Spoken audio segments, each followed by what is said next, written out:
The Orioles once again flexed their muscles versus the green and gold last night in a game-1 victory. Led by all-star Adam Jones, the O's have hit 10 home runs in 5 games versus the A's and 185 homers on the year, which is 3rd best in the American League. The A's need to get rolling. It's been a rough road trip for the A's at the plate as they have struggled scoring runs, but what a better place to fix the offense than hitter-friendly Camden Yards. It's game 2 of 3. A's, Orioles, next.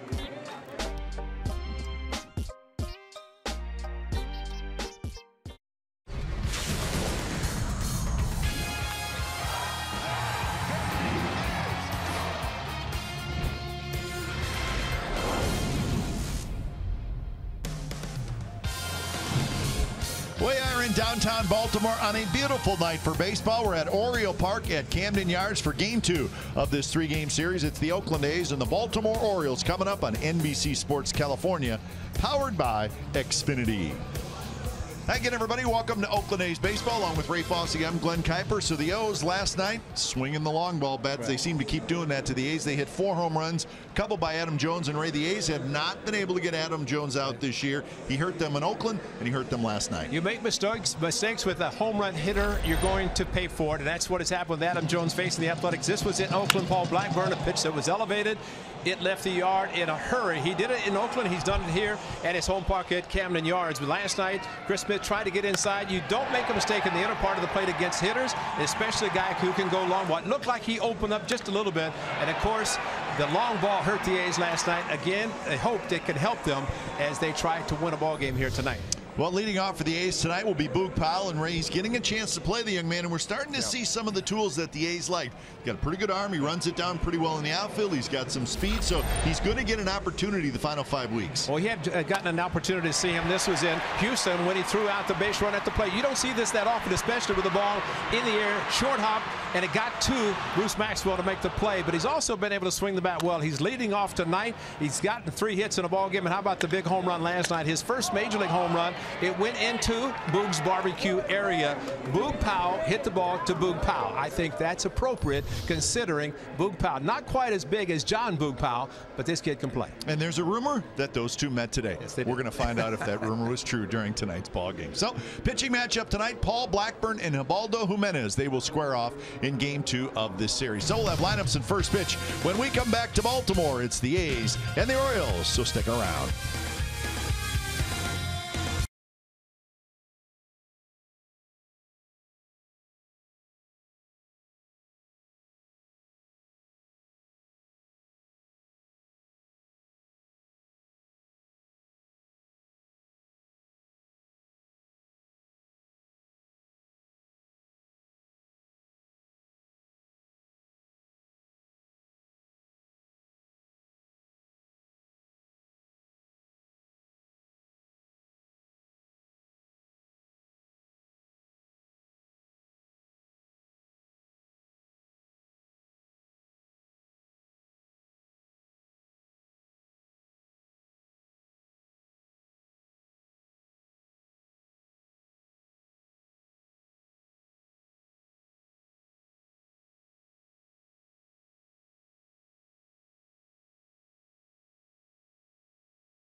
Here from Oriole Park at Camden Yards. Game time weather for tonight presented by the Santa Cruz Beach Boardwalk. Get to the beach. The admission-free boardwalk is open daily. It's a beautiful night, 92 degrees, and really not quite as humid as we've seen it here in the past, so very comfortable.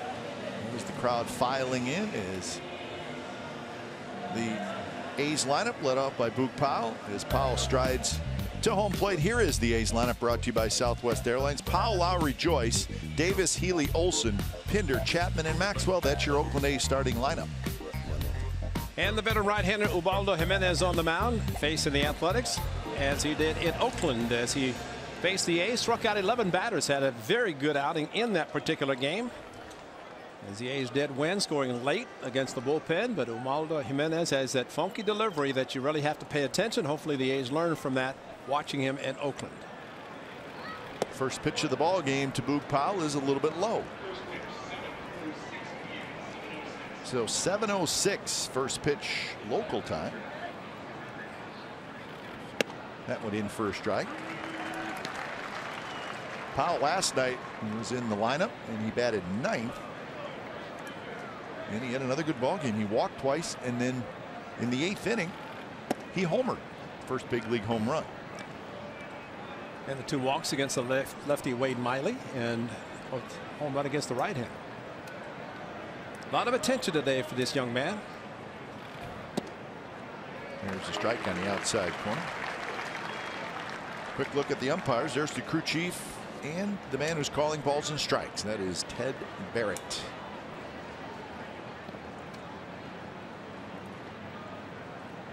2-2 pitch to Powell, not close, and now it's 3-2. We'll show you some of the Boog Powell festivities from earlier today.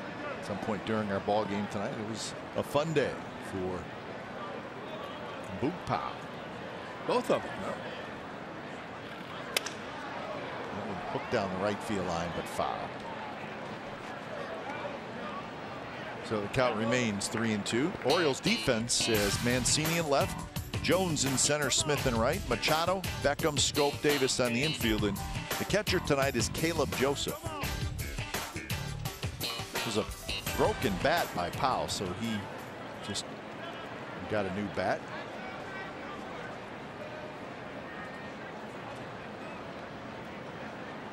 So another 3-2. And he loops one into left field, and that's a base hit. So Boog Powell stays hot. And I think whatever Boog Powell does tonight, it's still going to be a good day. This is the A's Boog Powell meeting, of course, the Orioles Boog Powell. Heard a lot about you. Thank you. It was right next to this game. Oh yeah, barbecue. That is the best. So the A's version of Boog Powell said, you know what, I got a haircut for this. That's what he was doing today. Exactly. So the Boogs Powell, they had a good day today, meeting each other. Well, John Boog Powell, who has Boog's Barbecue, said he comes out about an hour before the game. He's there every day, every game that they have the barbecue, and so he had to come out a little bit earlier today to have the meeting, but he was very happy to do so. So how about this, though? There's Boog's Barbecue just out beyond the fence in right field. There's a little bit more to the story. It actually goes, I guess you could say, one generation further. So the Boogs Powell, the 2 gentlemen who met today, they went into the clubhouse, and there's a young man playing in the Little League World Series for the Tennessee team. His name is Jeffrey Powell. His nickname, Boog. So they FaceTimed him. That's right. Yeah.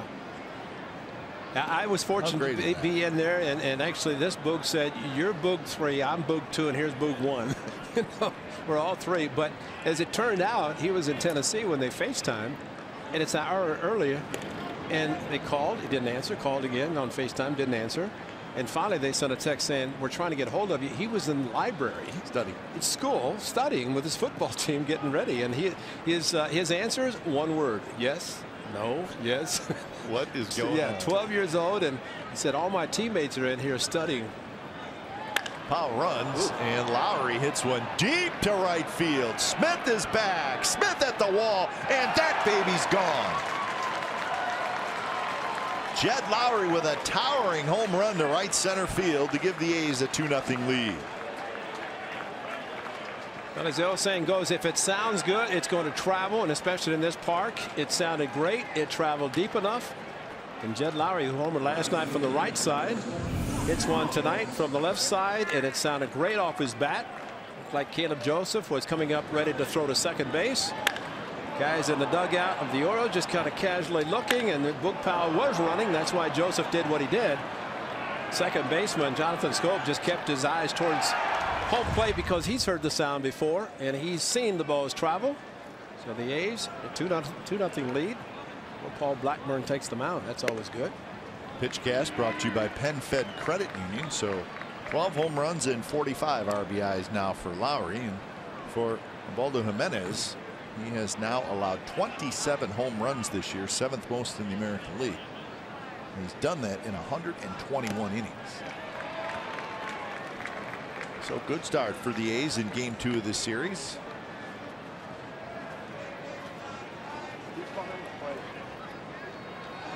In the open, we talked about the home runs that the Orioles are hitting, but the A's have now hit 9 home runs against the Orioles this year, and this is the 6th game between them as Matt Joyce strikes out. So 1 away here in the first inning. Jimenez has a good split finger fastball. He spiked one to Boog Powell before he singled, but this is one that was in the dirt. Matt Joyce could not hold up on it. It's a 2-strike pitch for Jimenez that he likes to throw, and it's a good one. So here's Chris Davis. So in this season series, now the 6th game being played tonight, the Orioles have hit 10 home runs. The A's have hit 9. He's trying to get Chris Davis going. He's sitting in a 2-0 count. Davis average .234, 33 home runs, 86 runs batted in. Tied for 4th in the league in home runs and 4th in the league in RBIs. A good swing at that one.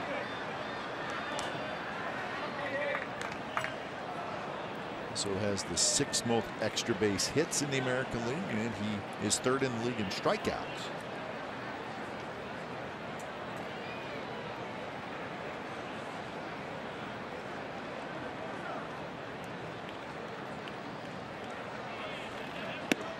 In for a strike, so 2-2 the count to Davis, with Healy waiting in the on-deck circle.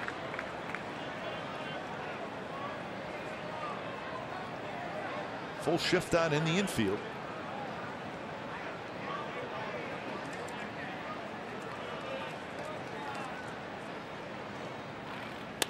And when grounded, that's the second baseman Schoop, and Schoop throws in time. It's going to be a 4-3 putout, even though Schoop was on the left side of the diamond. So 2 away. And that'll bring up Healy.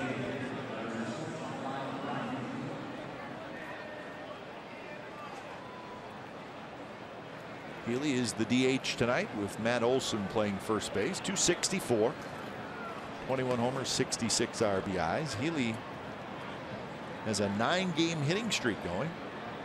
In those 9 games, he's 14 for 35.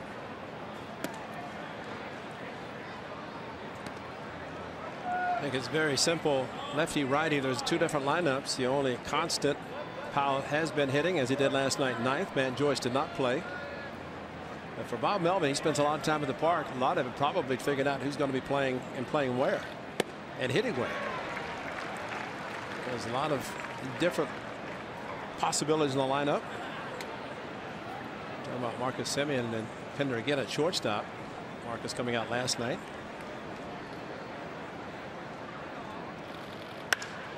That one's hit well right center field. Jones going back, and that baby is gone.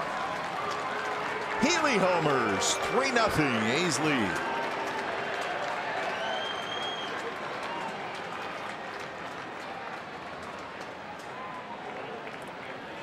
Well, great extension by Ryan Healy. What a swing on a pitch that you could just see the acceleration of the upper body with the pitch that was left up. Puts the foot down and kept his bat back just enough. This is all him providing the power and doing it very well, going to right center. Ball hit the top and then bounced into the seats, so good luck on that standpoint. Adam Jones going after, figured he was not going to get to it, just a matter of whether it stayed in the park or not. It didn't. Souvenir, and 22nd home run for Ryan Healy. So an early 3-0 lead now for the Athletics, thanks to the long ball.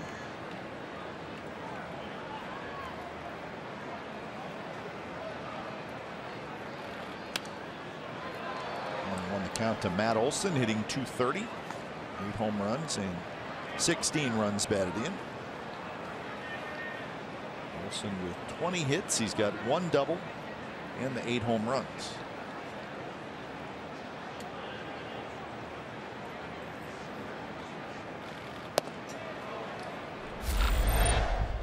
Well, August 11th for Matt Olson at the Coliseum. Waldo Jimenez, and for Matt, his 5th home run of the season, and not a cheapie either. And that was, see the difference in the facial? Perspiring tonight, cool that night at the Coliseum, much different, and that's why these guys like to come over. So there's a line drive base hit for Olson to right center field. 4 hits in the inning for the A's, no cheapies.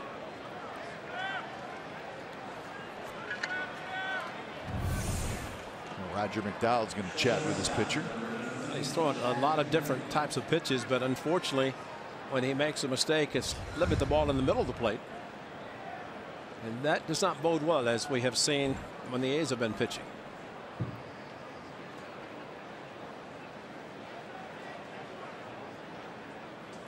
Well, he's got a lot of pitches and he uses them all. Waldo Jimenez.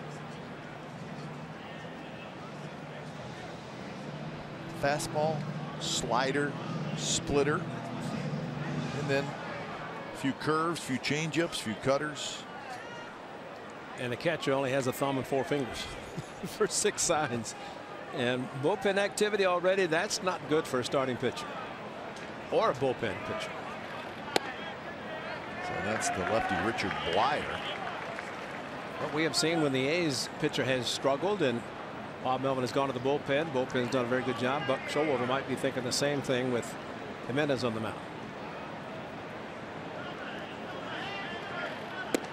Pinder takes outside. 1-1 the count. Pinder at 247. 10 home runs, 29 RBIs.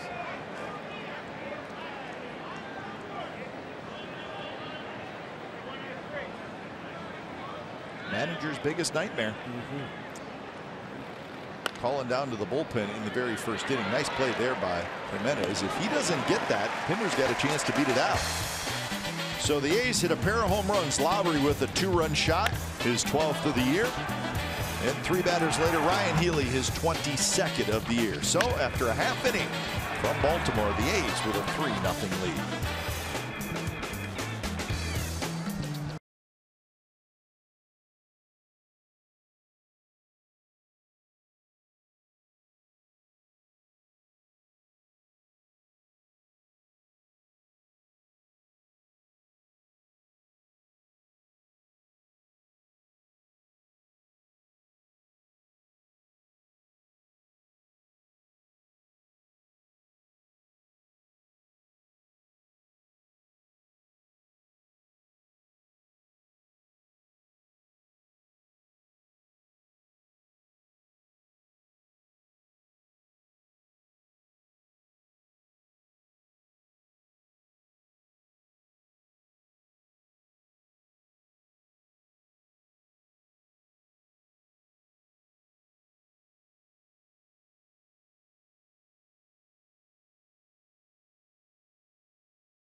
3-0 bottom of the first. Here's the Orioles starting lineup brought to you by Southwest Airlines. Beckham, Machado, Scope, Jones, Mancini, Trumbo, Davis, Joseph, and Smith. Well, Blackburn gets 3 runs on the board before he takes them out. That's always great as he makes his 10th start of the season. Looking for win number 4. Had a no decision against the Orioles. 10 hits, 4 runs in the start back at the Coliseum on the 11th. A rematch of 2 starters in the game. The A's did win, scoring a couple of runs in the 8th inning. Blackburn knows what these Orioles are about. Cobb, I think your point well taken about he got a chance to watch last night and watch in this park what it's like to make a mistake and what can happen if you do. Here's Beckham. First pitch to Beckham is low.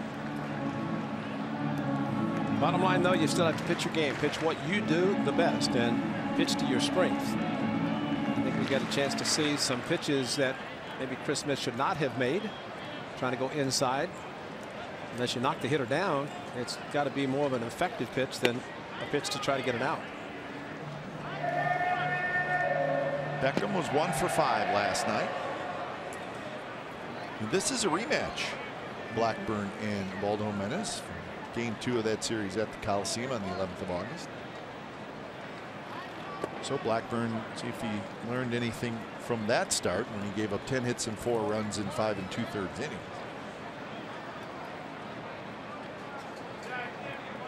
The A's ended up winning that game 5-4. So it was a no decision for Blackburn. Good pitch there, 2-2. That's a great location for the fastball from Blackburn. Just paint the outside corner, keep the ball down. What he did early in the season or early in his major league career, his major league debut against Atlanta. He's pitching to contact like that. Olsen cannot pick it up clean, and when he does, he flips it a little high, but Blackburn reaches up to grab it, and Beckham is retired. So Olsen on the backhand. Did not roll away very far, and he was able to pick it up and get it to Blackburn. A nice recovery by Paul Blackburn. Also, he got over there to handle it, but once it was dropped and that backhanded flip, and Blackburn had to reach for it. And you really have to wonder if Beckham, who has tremendous speed, was he running from the get-go? He was. That's important. It's important for him as he has to go back in and face Buck Showalter if he's not. You don't want to do that. You don't have to face any manager if you don't run hard, but nice recovery by Olsen and a really great play by Blackburn reaching for the ball. So 1 away. Here's Manny Machado. Machado was hitless last night, 0 for 5. He did reach on an error and score a run.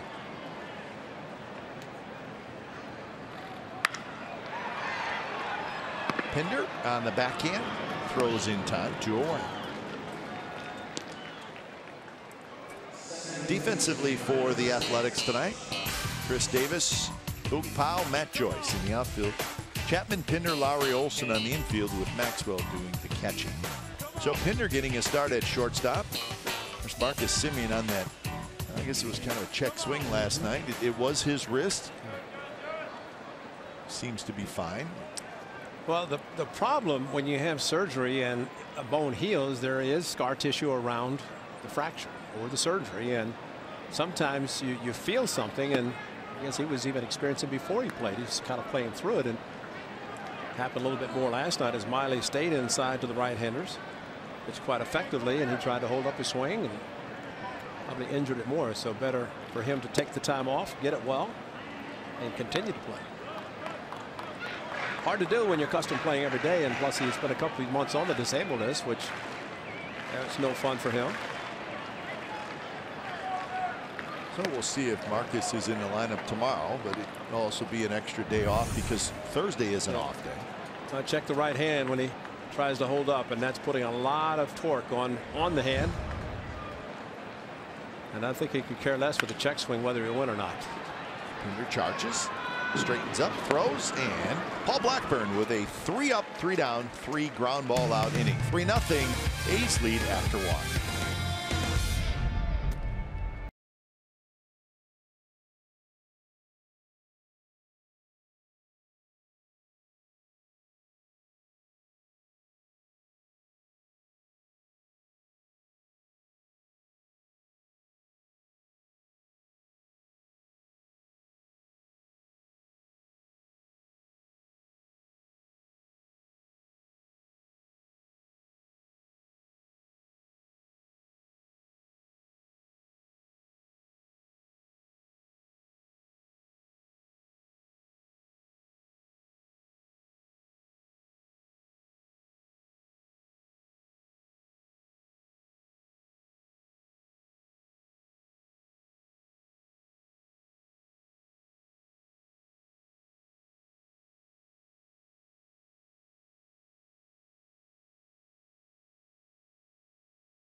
August 25th through the August 27th. That's this upcoming weekend at MLBshop.com with limited edition A's jerseys and tees featuring player pick nicknames. Wear the gear the players will wear on field next weekend. Available while supplies last at MLBshop.com. Can't wait to have people buy jerseys with nicknames on the back. Yeah, it's a big deal. Yeah. Are you going to go with Foss? F-O-S maybe? No. I think I'll just go Marion Mule? No? Well, when I saw Booker, hey Muley, how you doing? See, all these years later, that's it. The Marion Mule. Get you a T-shirt, I think. No, I just come up here with Kipe. If you wear something on the back here that says Kipe, that's right. Then we'll do it. Do you have a first name? No, I don't. Now, I wonder if Eck's going to wear a jersey this weekend that says Eck. Eck. And he throws out the ceremonial first pitch on his bobblehead day Saturday. It'll be fun. I was talking to Phil Garner, who's down in Houston. Of course, he always wants to come in and see the skipper, Bob Melvin. They work together. And he says, you know, most guys just shorten their name. You know, he went from Garner to Gar. That one off. Ubaldo Jimenez. Davis cannot pick it up, and Maxwell's going to have a hit. That would have been a collision, wouldn't it? Let's hope Ubaldo's okay. They're going to check on him. But the ball, for it to carry him that far, it got him hard someplace. He's checking his right forearm. There's Maxwell right back up the middle. Kind of turned, and maybe that's when it got him in the side. And Chris Davis tried to pick the ball up and tag Maxwell as he was running by, but Maxwell is big, so is Chris Davis. And that's a collision waiting to happen. And fortunately, Davis tried to scoop and tag and avoid the collision and not hurt his arm. Jimenez is making sure he's okay. So he says he is. Probably for now he is. Just a question as time goes and get the ice ready between innings. So Maxwell with a base hit.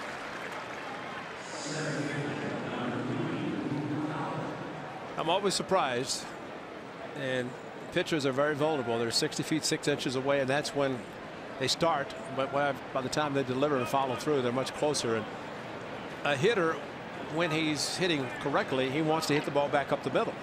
And I'm just really shocked at times that there are not more that go up the middle and hit the pitchers. And I just hope as this game goes that Ubaldo Jimenez is all right, because he took a shot off his right forearm.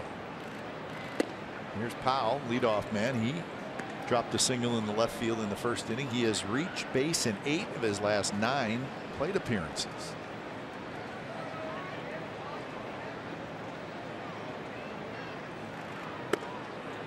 Just a little bit high, 2-0.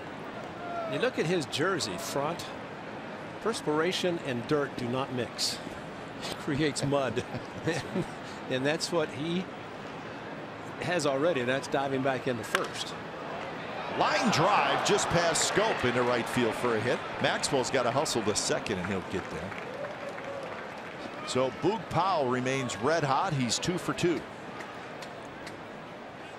Well, I would think he's very much inspired to come into a place that Boog Powell played so well in Baltimore, has a barbecue in right field, and they got a chance to meet and had some barbecue. And you know, we only hope. I remember Jemiah Weeks hit a couple of home runs. Worst thing that ever happened to him, because he tried to hit home runs. And sometimes guys who don't hit a lot of home runs, once they hit one, they say, well, I can hit more. Well, if you're going to hit 5 or 6, why even try? You know, hit line drives. Yep. And 5 or 6 is not enough. No, it's not enough. You'd rather have 1 or 2 occasionally having a good swing. But if you're not going to hit 25 or 30, don't try, because you're going to strike out more and do things that the opposition is going to pick up on. And Asher immediately up again. He was at the 9th inning last night that didn't finish it. That's a strike on the inside corner. This is what Lowry did in the very first inning. 2-run shot is Caleb Joseph. On the move was Boog Powell, but he got to trot in front of Jed Lowry. In his second last night against the left-hander, tonight back on the left side against the righty.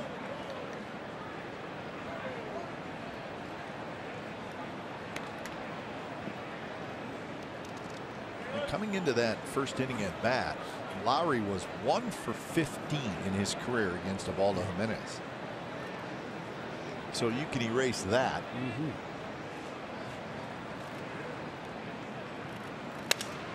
Broken bat. Center field Jones comes in to make the catch.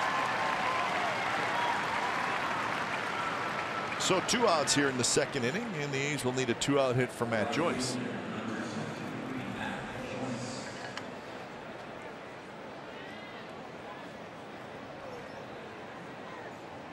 Matt Joyce did not play last night.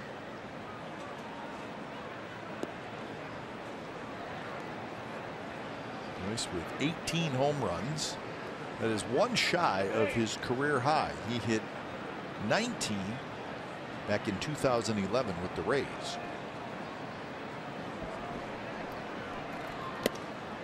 Now, Matt Joyce really struggled the first couple months of the year, but really, Ray, since then, he's had a pretty good year. And probably the best thing for him is playing against lefties and righties. Been leading off against righties. Now Boog Powell is there. And with Pender playing in the outfield, that's one of the problems that the skipper has in trying to put together a lineup. As Joyce has played well against lefties. And when you do that, you have a tendency to put the veteran in the outfield and put him in the middle of the lineup with a bunch of young players. Joyce hit 194 in the first 54 games of the year. But since then, he's hit at a 268 clip.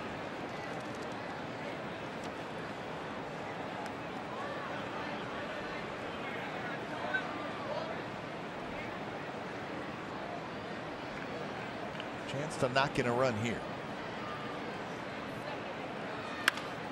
Bounces this one with the shift on. That's Beckham who picks it up. Flips to first. Side retired. The A's get a couple hits. They strand a pair.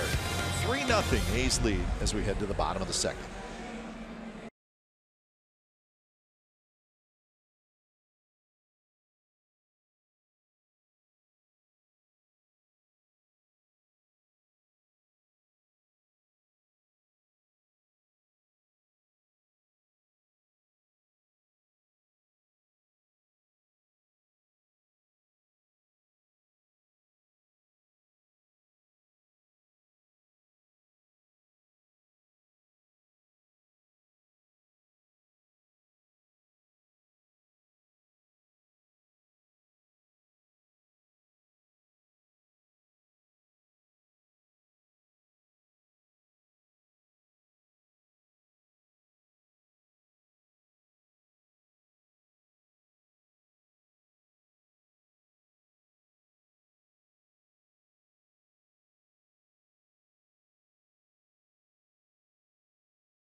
A's Baseball on NBC Sports California is brought to you by Roaring Camp Railroads. Nothing makes barbecue taste as good as a generous helping of pure, unfiltered Santa Cruz mountain moonlight. Wow, is that beautiful? So it is the bottom of the second with the A's leading 3-0 over the Orioles. Well, as warm as it is and humid as it is in Baltimore, you expect to see people in there, right? Trying to stay cool. Such a beautiful shot. Jones, Mancini, and Trumbo here in the bottom of the second. Paul Blackburn had a 3-up, 3-down first. 3 ground ball out, so good start for Blackburn. See that location, he has been down in the zone in the outside part of the plate. When these guys sit down with Adam Roden, watch videos of the opposing pitchers, our hitters, and they see how they pitched them previously. And if you're going to make the pitch inside, That's where you want to do it. You don't want to have a backswing to hit your catcher, though. Bruce Maxwell has taken enough. He gets him with a backswing. You see Adam Jones immediately going down. Pitch is inside. When the catcher's inside like that, that's where you're going to get the follow through with the bat. Oh, right on top of the helmet. The mask actually just knocked it down. And immediately, as Bob Melvin got up from his seat to see how his catcher was, he's taken a lot off for the foul balls. And again, it's usually when your pitch is inside, the catcher sets up inside when you get the follow through with the bat.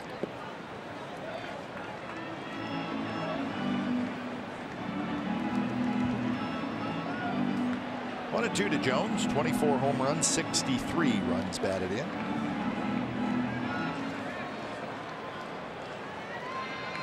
One-man wrecking crew against the A's this year. Blackburn got the pitch in on Jones. Amazed to listen or read some of the quotes that Adam Jones was talking about hitting all the home runs. He said he paces himself, and that's why he's stronger this time of the year. That's unusual. Because playing center field, and that's a defensive position, plus swinging the bat the way he does. But if that's his way of staying strong for 162 games, 6 months plus spring training, then whatever he's doing it right. Yeah, it's working. Most home runs since 2012. Adam Jones is 7th in the big leagues in home runs since that season. So that's pretty darn good. Stays healthy. And that's a line shot right into the glove of Chapman, 1 away. Hang a pitch, you get away with it, and he got away with a hanger. And good fielding by his third baseman. Line drive, the hot corner, and that's why they call it that. Watch the ball in the glove.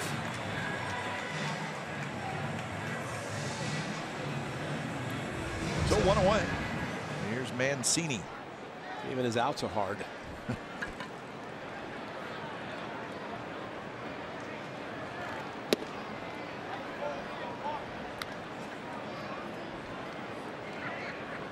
Mancini was on base 3 times last night.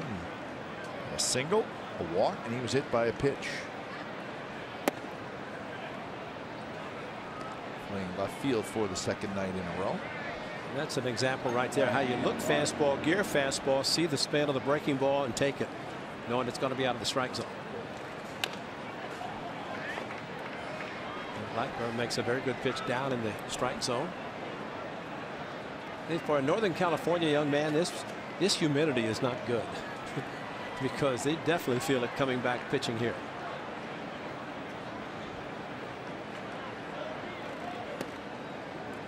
Three and 1 to Mancini.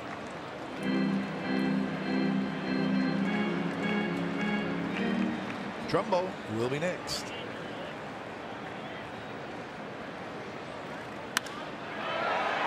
That's going to fall in front of Matt Joyce, and that's the first hit of the ball game for the Orioles.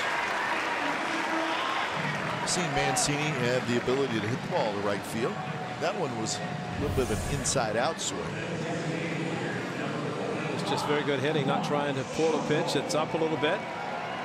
Could have rolled over it, hit a ground ball, or popped it up. Instead, stayed inside. A hand stayed inside and able to shoot the ball to right field, which is a good job of hitting on.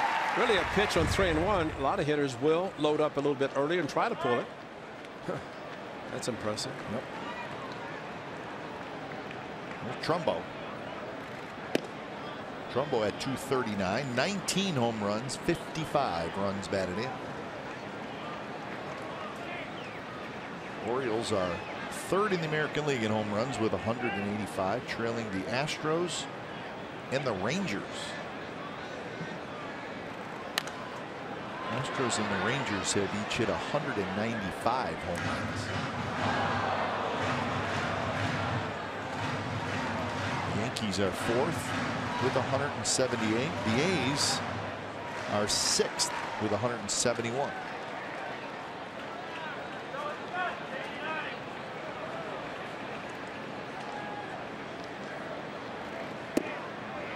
Two and 1 now to Trumbo. On deck is Chris Davis. And you know, if a team's hitting a lot of home runs, they're hitting a lot of mistakes. Because those are usually the ones that you don't get away with.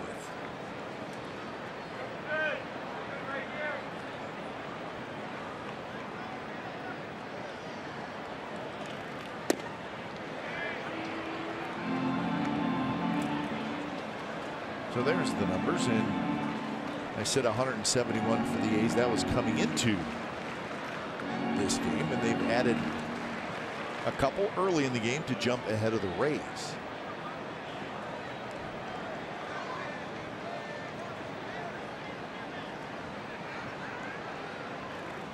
2-2 pitch. Bounce to Pinder. He waits for the hop, flips to second to get the out there onto first, not nearly in time. So fielder's choice for Trumbo. And there's the play as to why the new rule at second base. You don't have to worry. Second baseman comes over. Slow hit ball. Watch Jed Lowry. He just turns just in case he might get the double play. But he does not have to worry about being taken out by the runner coming in. The runner cannot slide through, so Jed can go to the backside, knowing that if the runner does go through the back, it's going to be an automatic double play. Well, if you're a second baseman and you have your back to the runner coming in, now you don't have to worry about that. Makes it a whole lot better to be able to try to turn double plays. It's controversial. Yes, it is. Yes, a lot of some players, some baseball people are okay with it. I think a lot of them don't like it. Well, there takes an an aggressiveness out of the game. Certainly can see that. But I think too, Ray, that whether you like it or not, the object of the new rule is to keep guys healthy. Sure.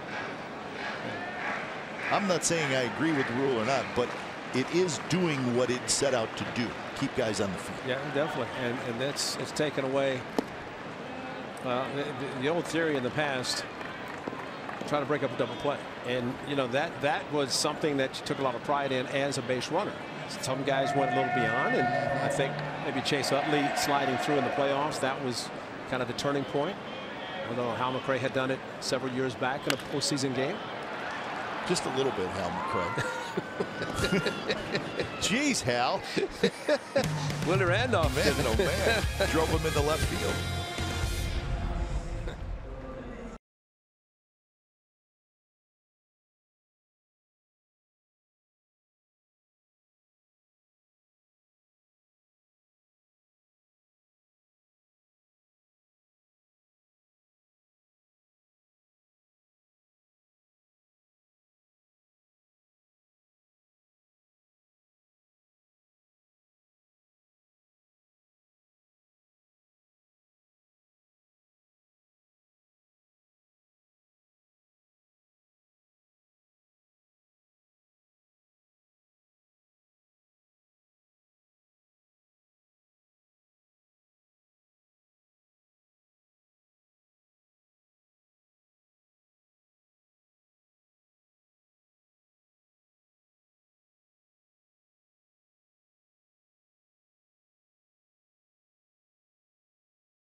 Our unlimited baseball break brought to you by T-Mobile. Last night, Cole Hamels improved his record to 9-1 as the Rangers beat the Angels. So he's been very good with Rangers. Dozier keeping the Twins in the hunt. Heck, the Twins holding on to that second wild card. And Cody Bellinger heads to the Disablest with an ankle sprain. I don't know that he'll be out a real long time, but a story nonetheless. And it happened near the outfield wall, kind of turned his ankle a little bit close to the wall and stayed in the game, but then ultimately on the DL. The problem when they go on for 10 days, you know, that's the minimum. I've seen a lot of guys going for a lot longer.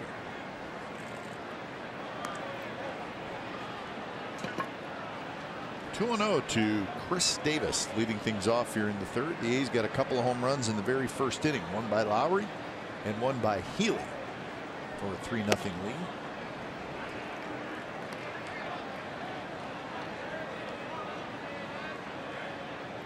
He's also had a couple of base hits in the second inning but could not score.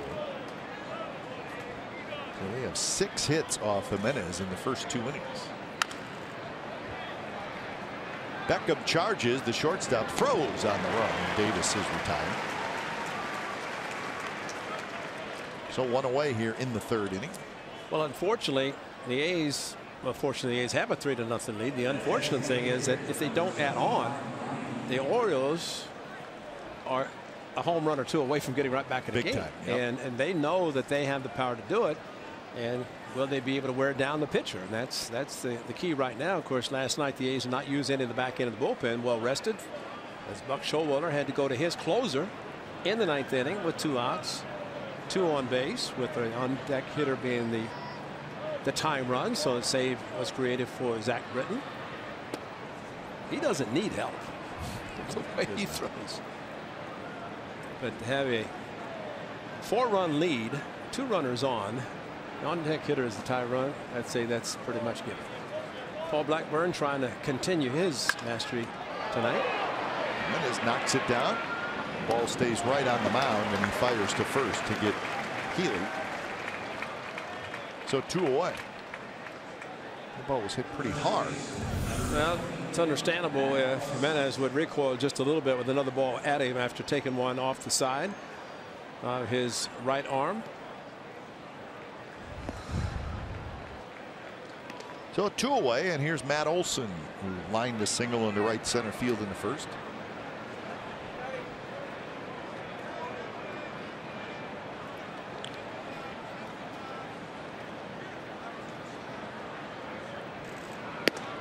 First pitch to Matt Olson is a bit outside.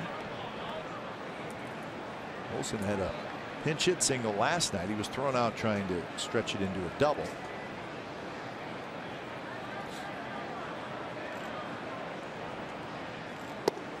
And a good take there, 2-0.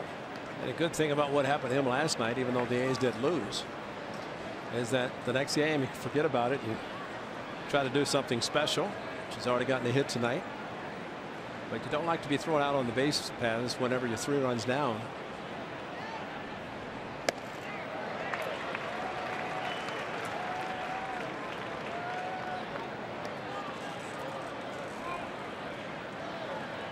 Olson against the Orioles in Oakland, homered in 3 consecutive games.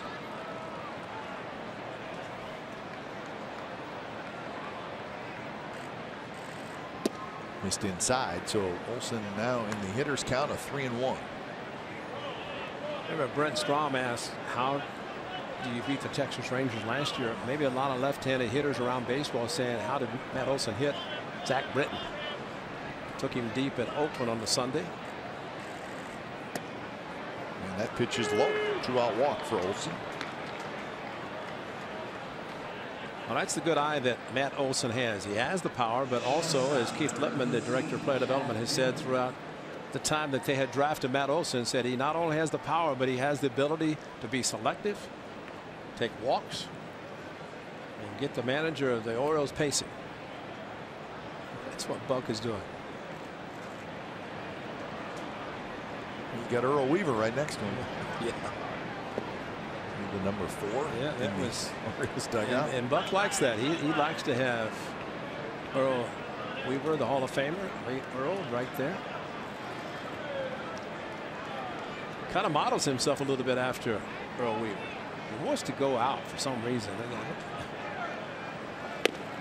Yeah, Buck could throw out a pretty good argument. Yep. Maybe not quite to the extent of one of the great. He may be the best manager arguer in the history of baseball. Turned his cap around backwards. So what do you think, Ray? You've seen a lot of them in your day. I think Earl was the best. He was the best. Smith gets to it. He was. We're going to talk about that when we come back. Was Earl Weaver the best manager arguer ever? We say yes. Yeah.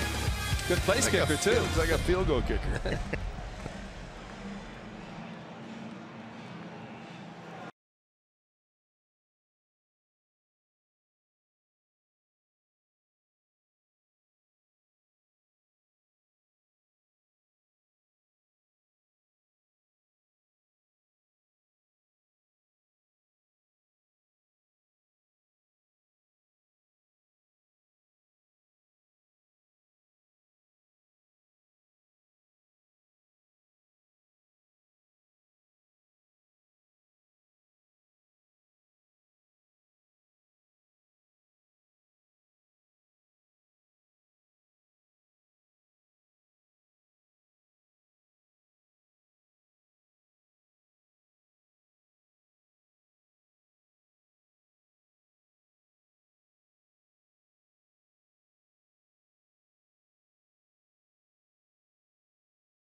To the A's new ballpark plans, visit oaklandballpark.com, where you get a voice in the shaping of the ballpark plan in Oakland. Be rooted in Oakland starts with you, so help us by visiting oaklandballpark.com today. That's oaklandballpark.com today. 3-1 A's lead, bottom of the third. Not many people have a chance to be involved in something like that, and that's a great opportunity for fans to say, hey, this is what we'd like to see. I mean, meeting with the president, Dave Cavill, and already seeing some of the great things that have happened there. Caleb Joseph bounces one toward Lowry, who flips to first. So one away here in the bottom of the third. So what do you think? Was Earl Weaver the best? I would say, you know, Billy had his things of kicking dirt. Yeah. Bobby Cox, I mean, I think it was automatically. He's just going to get ejected every game he went out. But I think when Bobby Cox argued, he was out there legitimately arguing. I'm convinced that Earl Weaver, there was a small part of him that said, I'm going to put on a show. Exactly. No, he did. And Billy too a little bit. Yeah, but you're right about Earl, and especially, I mean, like Jim Palmer said, he said Earl and I had this love-hate relationship. You know, and they would get on each other, but I mean, Jim Palmer is a Hall of Famer, so is Earl Weaver, but I think size for size. See, Earl Weaver was in Double-A in Springfield, Mass. Not Mass, no, it was in. Trying to think of the Eastern League when I was playing baseball there before he came to the Orioles, and he was the same way there in the minor leagues at Double-A. Springfield, Mass was Boston. I'm just trying to think. It's so long ago. Elmira, New York. And there was a size thing with Earl. He was a very, very small man. Oh yeah. And he just said, I'm going to stand up to this umpire. Yeah. I'm going to point my finger right in his. And that was it. Although he very rarely had his hands in his back pocket. They usually, you could see in some of those highlights. I mean, he would literally, you just looked over in the dugout and just waited. He would, at Old Memorial Stadium, he would be down below to where you couldn't see him, because he had a pitcher that he nicknamed him Pack and a Half. Because every time he came in and out of the bullpen, he figured he'd smoke a pack and a half of cigarettes. Don Stanhouse, that's right. That one's going to get through in the center field, so Seth Smith has the base. But I mean, come on, tell me this is not just pure entertainment at baseball's best. Look at this.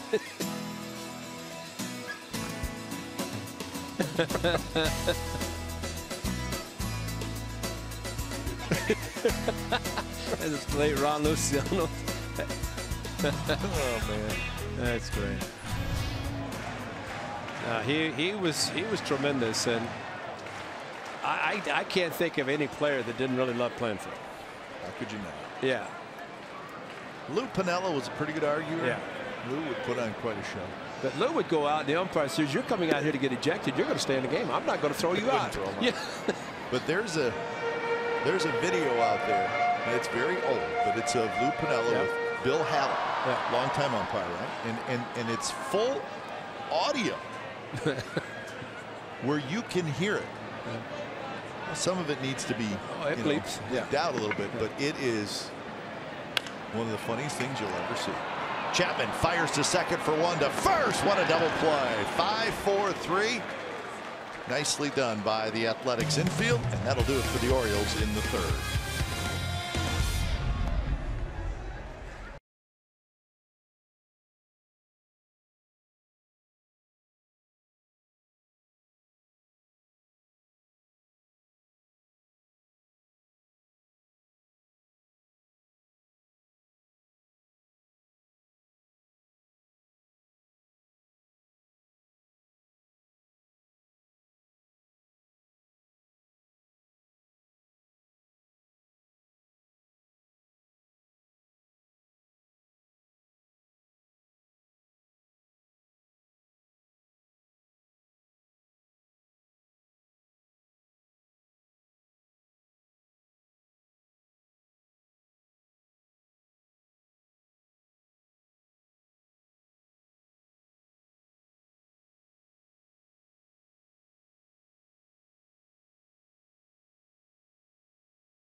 They scored all 3 in the first. They need to add on. Yeah, yes, they do. Need to add on. Do not be comfortable with the 3-run lead in the first inning. And you know, at one time a pitcher would say, thanks for the 3 runs, guys. I'll take care of the rest of it. I don't think that happens a lot anymore. I mean, you'd like to think that's going to happen, but I think the offense would like to say, let's score some more runs, make it a laugher. Paul Blackburn doing his job so far after getting the 3 runs in first. 1-1 the count to Chapman, rounded out to the shortstop in the first inning.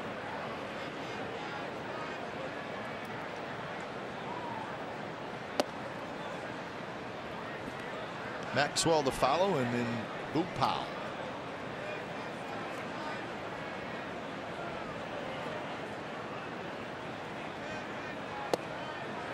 Very close. Jimenez thought maybe it was a strike.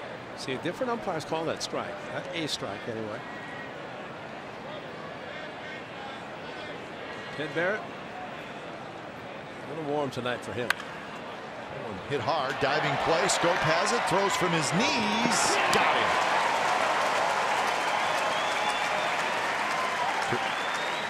Terrific play by Jonathan Scope. Smart play today brought to you by your California Ford dealers. It does involve the young man at third base and Matt Chapman. This is a very nice double play. Turn across his body, throw to Jed Lowry on to first base to get the Speedy Beckham. But it all starts right here. Nice play by Matt Chapman, who had a few gold gloves before his career is over. And maybe the guy who's playing third base now, Manny Machado, but his predecessor, the guy back Memorial Stadium by the name of Brooks Robinson. He's going to get a few.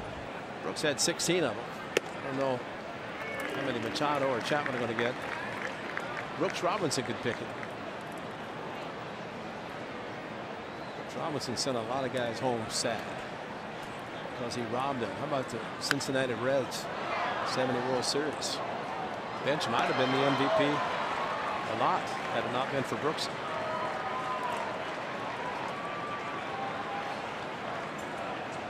(0-2) to Bruce Maxwell, who hit a ball off of Jimenez in the second inning that went for a base hit. 92 miles an hour from Jimenez. Playing Maxwell to pull, but the ball he hit up the middle, that's his style of hitting. He will wait a long time, sometimes to a fault, especially if it gets a count in his favor. Right now it's more of a defensive mode.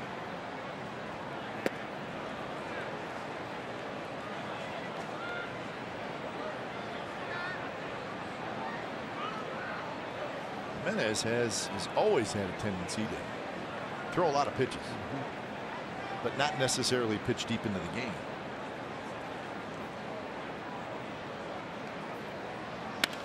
Two pitch, left field, and that's a base hit.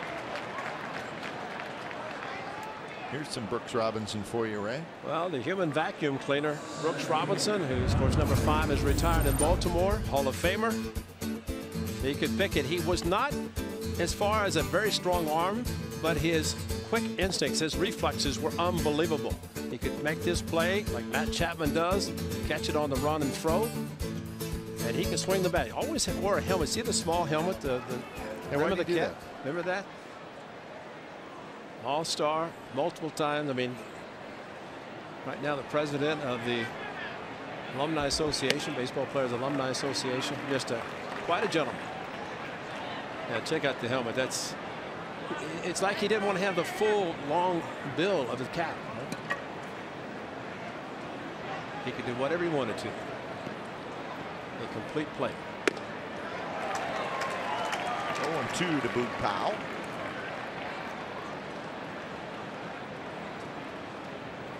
Two singles tonight for Powell. He's reached base in 9 of his last 10 plate appearances.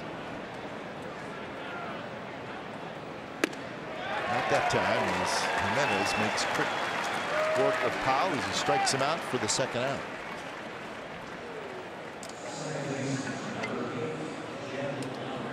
Well, the other Boog Powell, who's cooking the barbecue right now in right field, caught a lot of Brooks Robinson's throw across the diamond as this fastball tied up Boog Powell.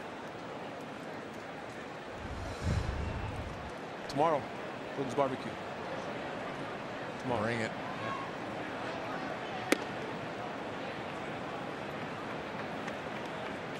Boog would have hit some home runs here. Oh, wow. He may have hit 50 here in the season. By accident. One of the better trades made by the Orioles was acquiring Frank Robinson from Cincinnati. And Frank and Brooks. Mitch Barron and Elrod Hendricks, catchers. Earl Weaver, the first to employ the platoon in left field with Renicky and Lowenstein. And Earl Weaver was really the first to have all the stats on cards, have them in a dugout before the computerization, all that. I mean, he was well ahead of the game.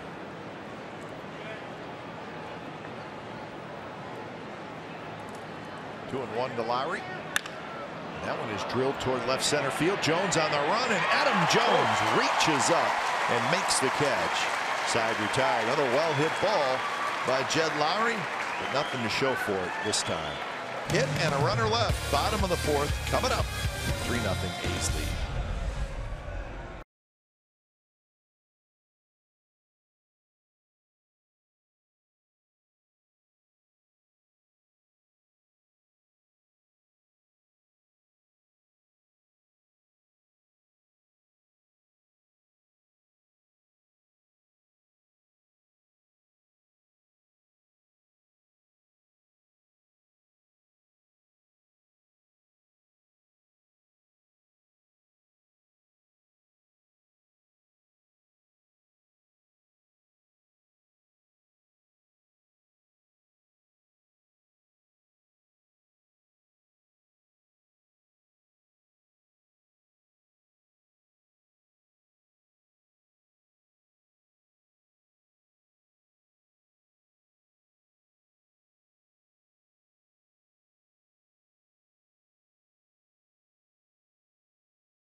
Baseball on NBC Sports California is brought to you by Humboldt Redwood. Naturally strong, naturally beautiful Humboldt Redwood arbors, pergolas, and timbers. 3-0 the A's lead. It's the bottom of the fourth inning. Beautiful look at the Inner Harbor and sunset here in Baltimore. It is the heart of the order. Machado, Scope, and Jones.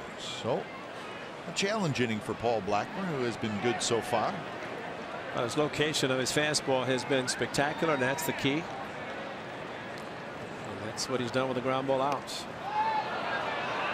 Maxwell turns around, grabs the pop-up from the bunt by Machado. And Paul Blackburn says, "Thank you very much."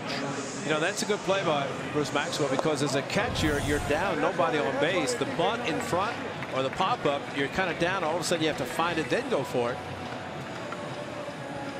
A nice play is Paul Blackburn says, one pitch, I get it out, and a potential home run hitter. So one away. Here's Scope. Blackburn does not have a strikeout. He has not walked anybody. That's good. Was it the Seattle game? He had 0. Yeah, Seattle, no strikeouts. 7 2/3 innings with 15 hitters, 3 pitches or less. Take that anytime. Forget about strikeouts. And especially the ground balls we've talked about and have talked about in this series. If you pitch your best, you keep the ball on the ground, you have a very good chance of winning, especially in a home run park.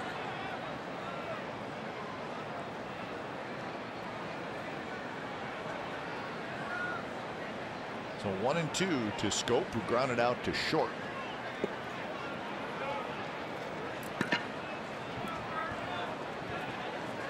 Blackburn always seems to have a pretty good idea what he's doing out there.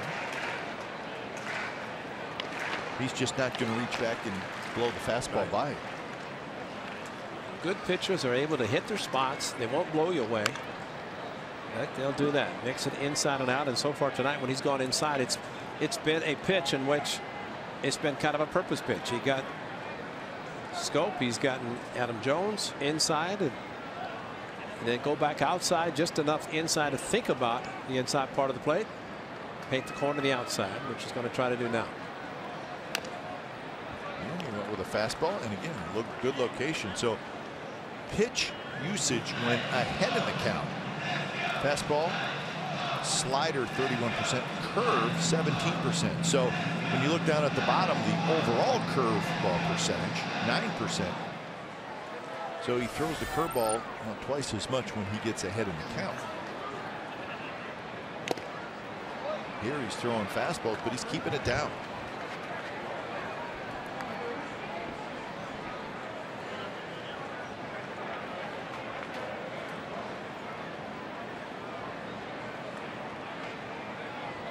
Pitch number 49 coming up, so the pitch count's pretty good so far for Blackburn.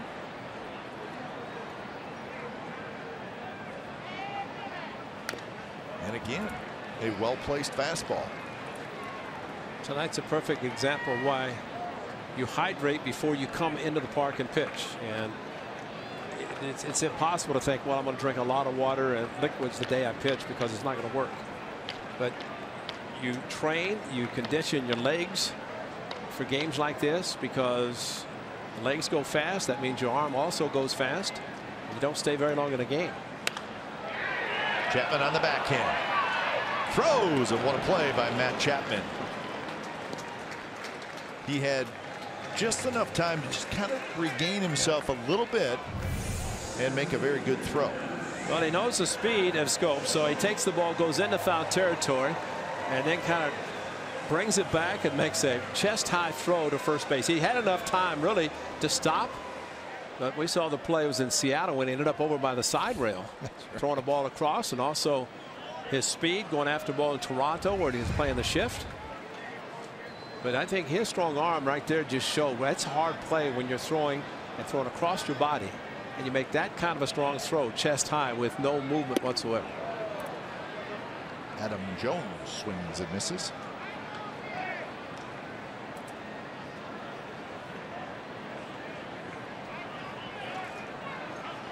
Jones hit a line drive in the first inning, but he was retired. Always hit right at Chapman.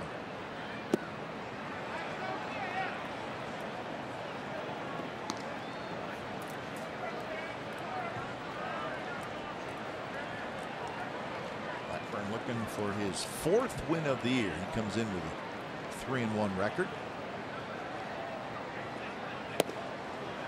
Scott Emerson from back in this area, down actually in the Carolinas, but he spent time up in this part of the country. And his new pitching coach, and trying to work with some young pitchers and get them on track. And this young man who's on the mound right now was maybe one start and done, but that's what he's done. And Cap, I think, as you mentioned during our open, about a couple of pitchers might be assured of being in the rotation next year, but there's a few right now. But that man knows that every time they take the mound, they're kind of pitching for the future. And really, it's not a bad way to pitch whether you're locked in or not.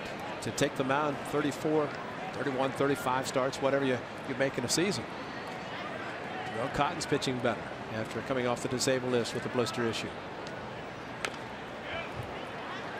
Well, Blackburn just keeps pounding that fastball inside, but he's not missing over the plate. If he misses, it's in Jones's case, he keeps swinging at it. Well, it's always nice to have it close enough where a hitter thinks it's a strike and has to at least try to make contact. And if it sinks enough, they're either going to beat the ball to the ground or swing over it. Now that was a changeup that he may not have wanted on the inside part of the plate, but Just fouled it back. Much dislocation. Close enough. He had to swing, but good enough pitch by Blackburn in a good location.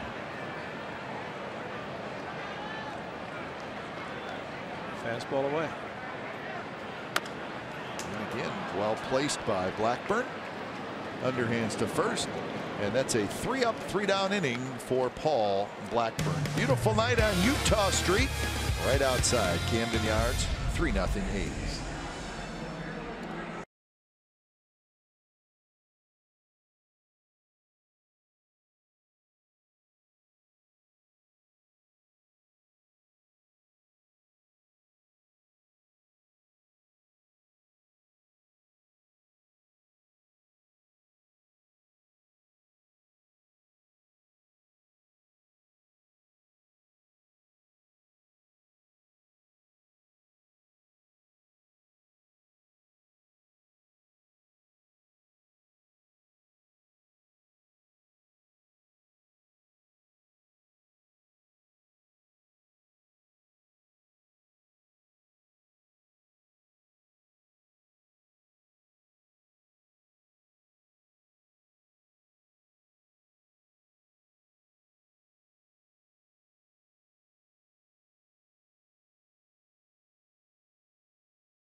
Top of the 5th inning. Blackburn's been good. How about this at Here bat? we have pitches inside, and all of a sudden there's 3 inside, and you go to the outside part of the plate and gets a rollover, and that's exactly what he's looking for. And great pitching. Blackburn controlling the strike zone tonight. It'll be Joyce, Davis, and Healy. On here. Swing and a miss. Matt Joyce has struck out, and he has grounded out so far. 0 for 2.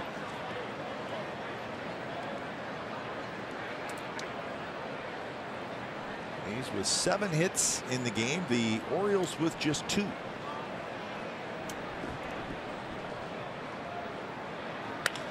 that one is ripped toward the right field corner, and that'll get down and go to the wall. Joyce rounds first, hustling for second. Smith's throw is offline, and it's a leadoff double for Matt Joyce. Joyce's 25th double of the year. Well, after swinging on a pitch in the dirt, gets a pitch elevated, and all of a sudden he does what he's supposed to on a mistake. That's the mistake we're talking about with pitchers making them up in the zone, and this is usually the result. And that's a good result for Matt Joyce and the A's trying to add on in this 5th inning. So 8 hits now for the A's as Chris Davis steps up.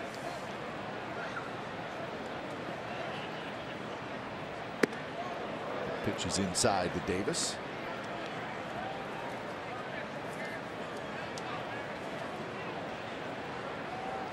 Davis has grounded out twice.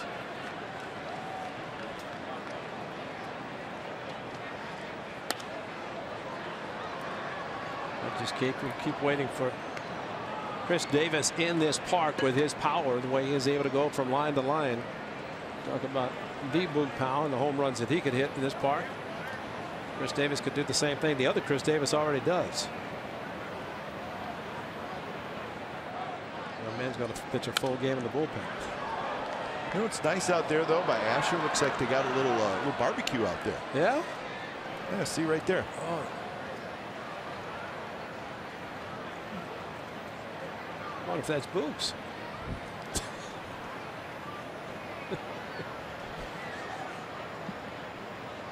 They probably don't need heat. Flip it up. That's right. There's some dogs on there.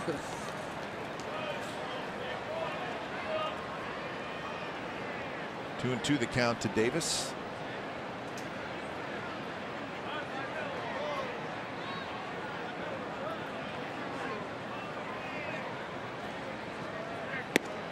Strike 3 called on the inside corner. Season ticket memberships for the 2018 season are on sale as part of the A's new innovative program focused on increased benefits, flexibility, and discounts. The program rewards tenure and includes exciting discounts on concessions, eliminates ticket exchange limitations, and provides exclusive new experiences and events for members. Renew or purchase new season ticket memberships now at athletics.com/2018. We haven't seen them all of this year, have we? I don't think we have. It's disappointing. Yeah. I mean, I'm thinking Baltimore. Healy launches one. And that baby is gone. A 2-homer game for Ryan Healy, and it's 5-0 A's. Well, that's called adding on in big time. Had 3 multi-home run games in the month of June. First, didn't even hit a home run in July, and now he's hitting a couple tonight in this game. And the first one to right center. And you talk about loading up at a 90 inside. Look at the leg kick, got the foot down, and crushed it. He started trotting as soon as he hit it because he knew it was gone. And that was the big boy home run, no doubt. So 23 home runs now for Healy and give him 69 RBIs.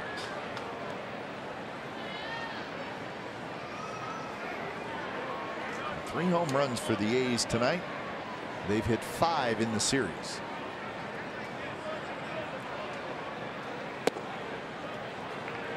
Watch where this one lands. He likes it, really, the pitches up and outside, but this one inside, and he turned on it. And maybe as Ubaldo Jimenez in the mid-80s with the pitch count.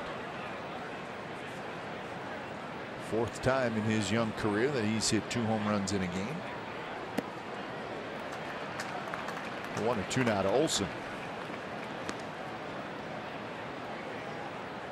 The first time he's hit a first pitch swing home run.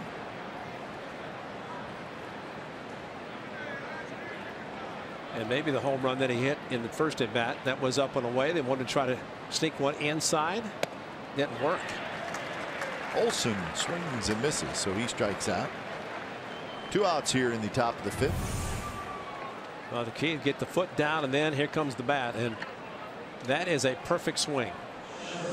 Kind of looks like the other number 25 the A's had, who had 363 home runs. Big Mac, and he hit him that far too. This is one of the first places he came and took batting practice that the Orioles would come out of the dugout and watch him.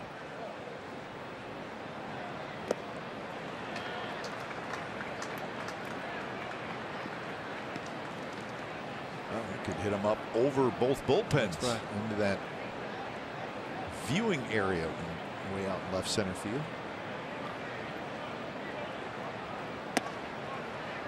1-1 to Pinder, who has grounded out and hit a fly ball to right field. Buck Showalter is allowing his veteran pitcher to try to pitch through his problems, and looks like he's going to get out of this inning with another 2-run home run. Indeed, it was Healy. He's got a 2-homer game, and this was a no-doubter, folks. So 5-0 the A's lead as we head to the bottom of the 5th.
The A's hitting the long ball tonight and leading the Orioles. Paul Blackburn's been very good and talking a lot about his control tonight.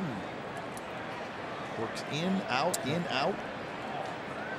Yeah, the sequence to Adam Jones. I mean, if you can get a hitter thinking inside and pitch him outside, that's tremendous. And especially because he's been able to be around the plate consistently, that's enabled him to use both sides of the plate. Hitters really unaware of how he's going to pitch them. And with pitch cast this year, which gives us a pretty good idea of the location of the pitches, you just have not seen a whole lot of pitches in the middle of the plate from Blackburn. And that hits Blackburn, and it's going to be a hit for Mancini, and let's hope he's okay. His right hand, right wrist. Wow.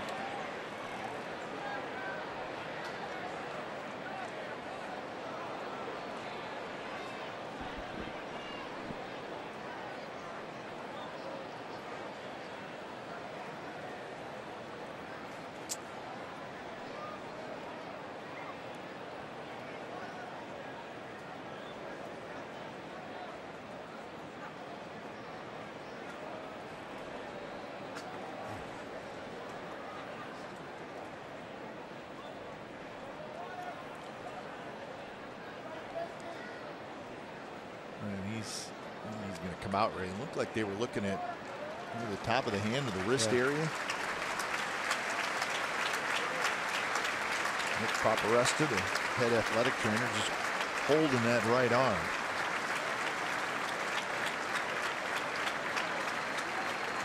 And Bob Melvin checking in with the bullpen. So a scary moment for the A's as Blackburn has to leave the game. Getting hit by the Mancini line drive.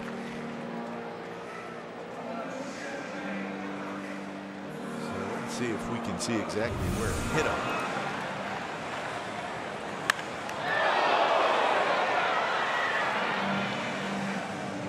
Watch the throwing hand. Well, he tried to tuck it and get it out of the way, just could not do it.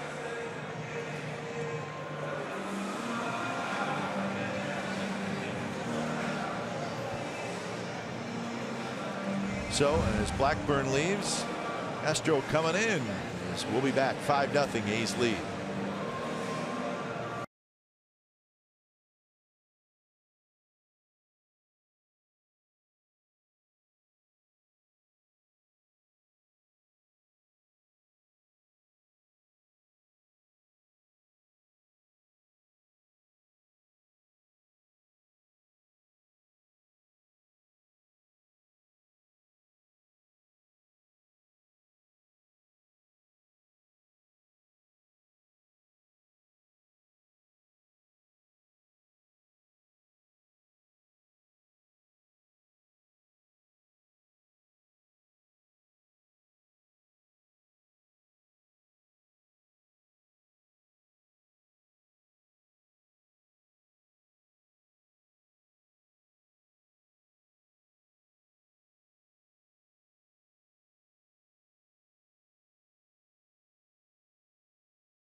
Baseball on NBC Sports California is brought to you by 21st Amendment. Join our August Fest party on August 26 from 12 to 6. Visit 21stamendment.com for details. So the A's leading 5-0, bottom of the 5th inning. So the score is good, but the concern level high now for the Athletics with their starting pitcher Paul Blackburn, who was pitching terrific. Hit in the right hand wrist area on that line drive, and he had to immediately leave the game. So when we get a report, we will pass it on. And every ballpark now, Ray, obviously has an X-ray machine, Yes, so I'm yeah. sure he's headed in that direction right now. Unlike Cabaldo Jimenez, who was hit, threw a couple of pitches, and he stayed in the game through 5 innings. Paul Blackburn, who pitched magnificently for 10 ground ball outs. And you talk about spectacular and using both sides of the plate. So Simon Castro will come in. His 14th appearance. Of course, he had as much time necessary. Typically, relievers don't take that much time in conditions like tonight where it's warm and humid.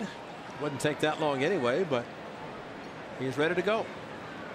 So when it's time for change, think Speedy Oil Change and Auto Service, your trusted oil change tune-up and smog experts. So it is Simon Castro, last pitched on Wednesday, so it's been a little while for Castro.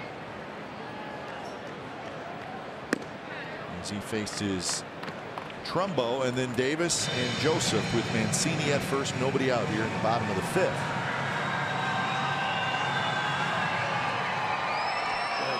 Typically a team whose offense is being dominated by a pitcher like Blackburn tonight, they're hopeful late in the game he gets out of there.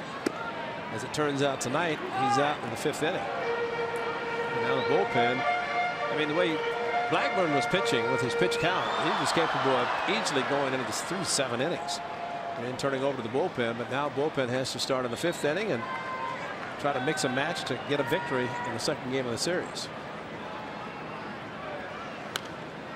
Trumbo had a good rip at that pitch. So 1-2 the count. Trumbo reached on a fielder's choice in the 2nd inning.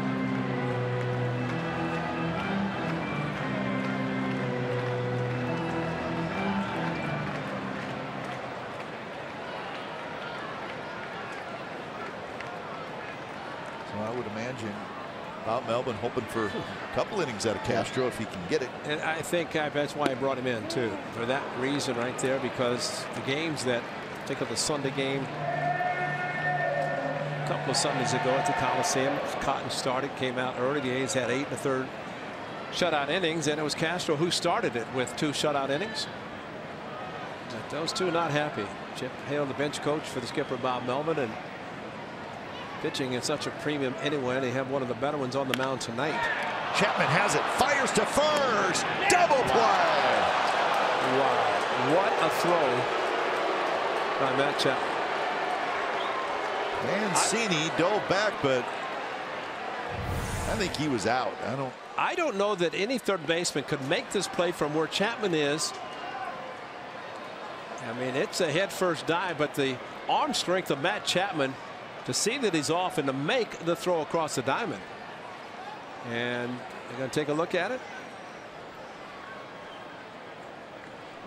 Maybe Ted Barrett's going to go in and say, what are you going to do, Buck? Because he was delaying, and Angel Hernandez made the call. I guess they looked at it and said it was not, couldn't overturn it, so let's play ball. But surprisingly, of course, there's 30 seconds for the manager to decide. That's why Ted Barrett, who's crew chief, I think went over. You know what? I'll be honest with you. Ted Barrett's a good umpire. He shouldn't even have to go over this. Should not have to. No. If they don't let you know in the 30 seconds, then you can't do it. I think he was out. Yeah, although it was close. A nice stretch by Matt Osa, taking the throw from Matt Chapman. But I agree with you. I don't know where the clock is, but there's supposed to be a 30-second clock, and the manager's supposed to make the decision, which is in the 30. And if the umpire looks up and the 30's expired, play ball. Can't do it. Play ball. And there have been some umpires who have done that. 1-1 to Chris Davis, so it goes as a 5-3 double play on the line drive. Terrific throw by Chapman. But, you know, I think one thing that was puzzling, Buck Showalter, the manager's supposed to go up on the top step and put his hand up, giving his bench coach a chance to talk to the video coordinator. I mean, it was a very close play, but a nice stretch. But did the ball clearly get into the first baseman's mitt? That's always the determining factor. Inside, 3-1 now to Davis. But Buck didn't move. Buck was just standing there, almost as if he said, I'm not going to check it. And maybe that's why Barrett, but Barrett should have just said, let's play ball. And he was giving him the courtesy at least to let him make the decision. 3-2 now.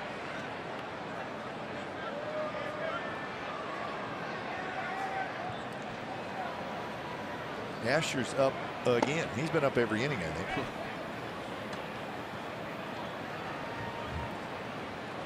Paul Blackburn's line is complete, but it's just 4 innings, 4+ innings. Strike 3 called on the outside corner. So Castro comes in, does his job, and we are through 5 from Baltimore. 5-0 A's lead.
The A's are renaming D-Gate after Baseball Hall of Famer Dennis Eckersley. That's at 4 p.m. on Friday, August the 25th. Members of ex-family and former teammates Ricky Henderson, Carney Lansford, Mike Moore, and Terry Steinbach will attend. Also join us for Dennis Eckersley Day on Saturday, the 26th, when 15,000 fans will receive a Dennis Eckersley bobblehead. It's presented by Chevron Extra Mile. Chevron Extra Mile. Visit athletics.com/tickets.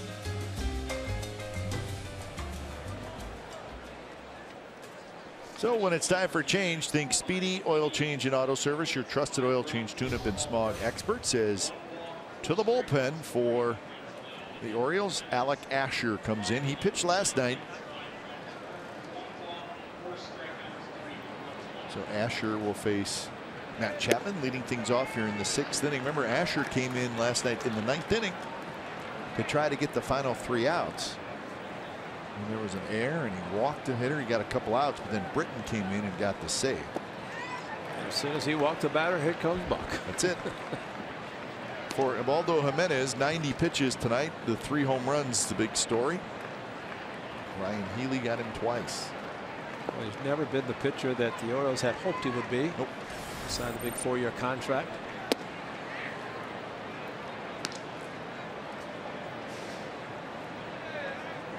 Jimenez coming into this start an ERA of 6.5.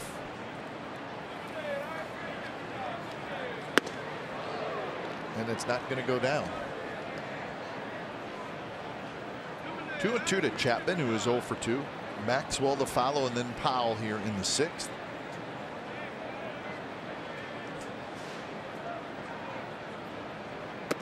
Fastball is high, so from 0-2 to 3-2.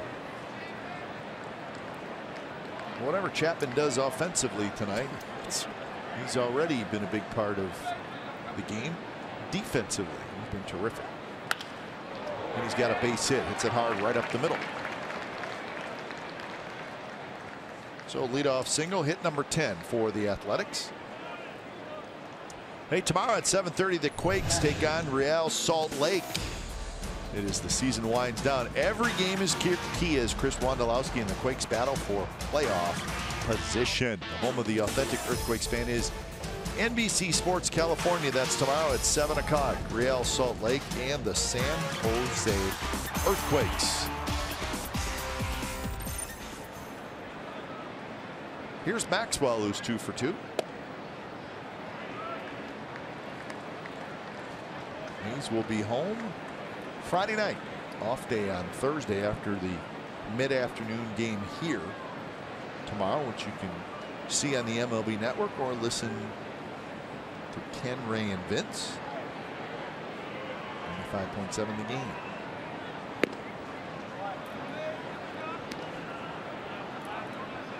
Chris Maxwell has been struggling with the bat. Tonight, a couple of hits to the opposite field, of course. One up the middle off of Ubaldo Jimenez, but the other to left field. Chapman, a base hit up the middle. So good opposite field up the middle hitting for the Athletics tonight. Strike on the outside corner. Trial to be Sean Manaea and Dylan Bundy. That's your pitching matchup. Manaea, an 8-game winner. Bundy, a 12-game winner. So at noon tomorrow, first pitch.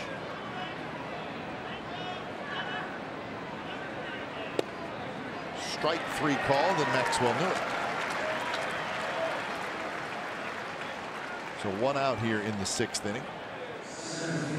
Well, Asher right down the middle, but it comes back. It starts inner part of the plate, almost on the corner, comes right back. There's a little buckle in the knees by Bruce Maxwell. I think the rule recently is that if you're going home with an off day, you have to play a day game the day before. Okay. And I guess they look at tomorrow as being 3 o'clock, considered a day game.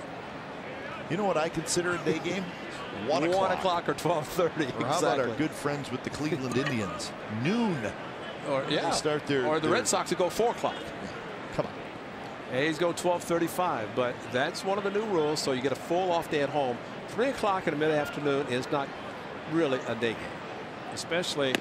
I mean, yeah, you're going west with a 3-hour time change, but the game's still starting at 3 o'clock Eastern time. We are going to get home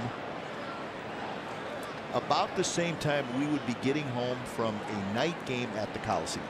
That's exactly right. Only we're picking up 3 hours. So we will have that off day on Thursday, which we'll all enjoy. And then the Texas Rangers. Nice and early for carpool. Jack. I'm ready. Jack and Andy. Get out of my way. Daddy, let's go. Carpool.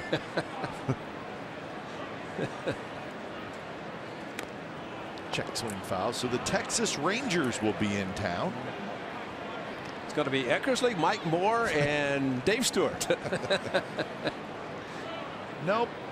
Griffin, Graveman, Hamels, Cotton, Ross, and Smith. That's the 3 pitching matchups. Ross might be on hand on Friday with the Eckersley since he grew up in Oakland.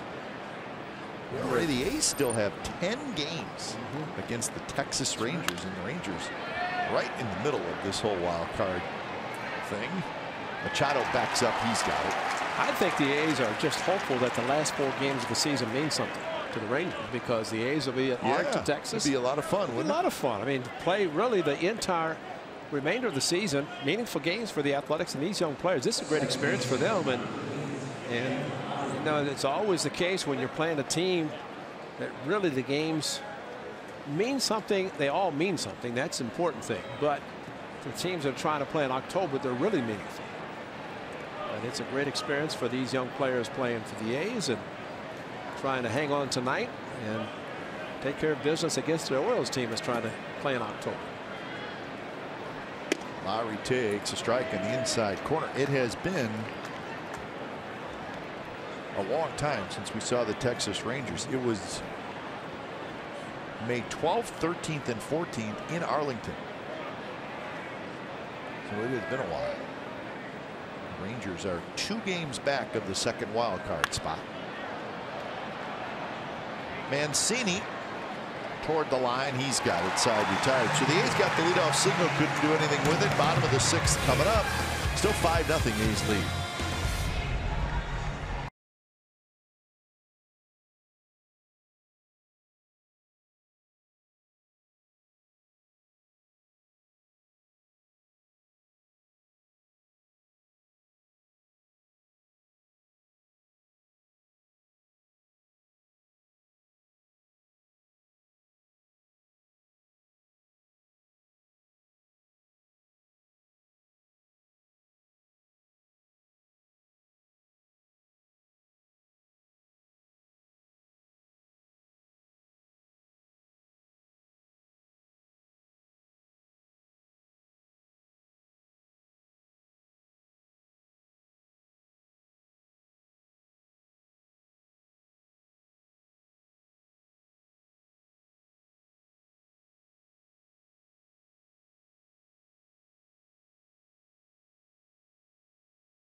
Story brought to you by McDonald's. August 5th of this year, Tim Beckham's big fly was the 10,000th home run hit by the Orioles since their move from St. Louis in 1954. Only the Yankees, Tigers, and Red Sox have as many during that span. So home runs hit since 1954. Wow. Those are the only teams that have at least 10,000 home runs. And we say since 1954 because, as the card says, that was the year that the Orioles came to Baltimore. Yep. They used to be the St. Louis Browns. That's right. You didn't cheer for the Browns? The Boston? No, heck no, man. I was a Cardinals fan. Get the Browns. St. Louis Cardinals. I mean, at that time, I was a youngster collecting baseball cards. You know, I had a bunch of them. Yeah, you were a Cardinal guy. Forget the Browns. And he had, of course, the Boston Braves, the Milwaukee Braves. We went to Atlanta. And Bud Selig said to the Seattle Pilots, "You're out of here and coming to Milwaukee." You don't hear much about the St. Louis Browns. No. The reason? They never won a World Series. And since they weren't winning World Series as the second team in St. Louis, they said, we're going to Baltimore and become the Orioles. And they've been a very strong franchise since they got here. Hey, you know about football. How about the Baltimore Colts? Baltimore Colts. What did they do in the middle of the night? Gotta go. Packed up and let's go to Indianapolis. That's one sport you can do that. You can do that. And not in baseball. Not in baseball. Thank goodness. Thankfully, he's right. You got to go through a little red tape to move in baseball. But the most memorable thing I remember about the Yankees on that list for 10,000 home runs, Claudell Washington, I want to say, hit the 10,000 for the Yankees at the Metrodome. The fan got the ball and threw it back. Thank you very much. We'll take the 10,000th home run and put it in the archives. But, you know, they didn't have to go find it. The fan just threw it out. Claudell, who is a longtime left fielder for the A's, came up from Birmingham, Alabama, where the Double-A team was playing. Started playing left field. A local young man named Claudell Washington. He had shoulders that looked like a clothes hanger. They were that big. He could fly. He could motor. I mean, he was excellent. Caleb Joseph's going to lead off the bottom of the 6th inning with a base hit as he rolls it into center field. In fact, you know why I know that? Because I got a call from Charlie Finley when I was in the hospital getting ready to have neck surgery. Yeah. And Charlie said, we're going to bring this young kid up. He's going to be out a couple of weeks. We're going to bring this kid up named Claudell Washington. He played, and I didn't. That was it. Thank you, Charlie. Appreciate that. At least Charlie called me as I was getting ready to go into surgery. That was nice of him. Yeah.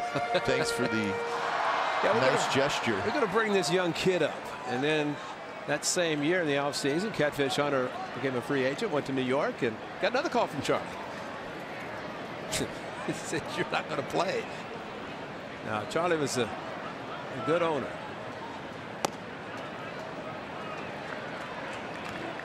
Claudell could play.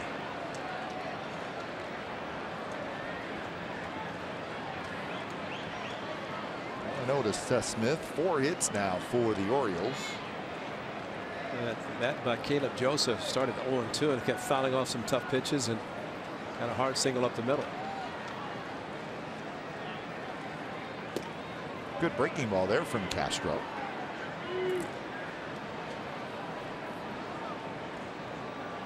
Beckham to follow.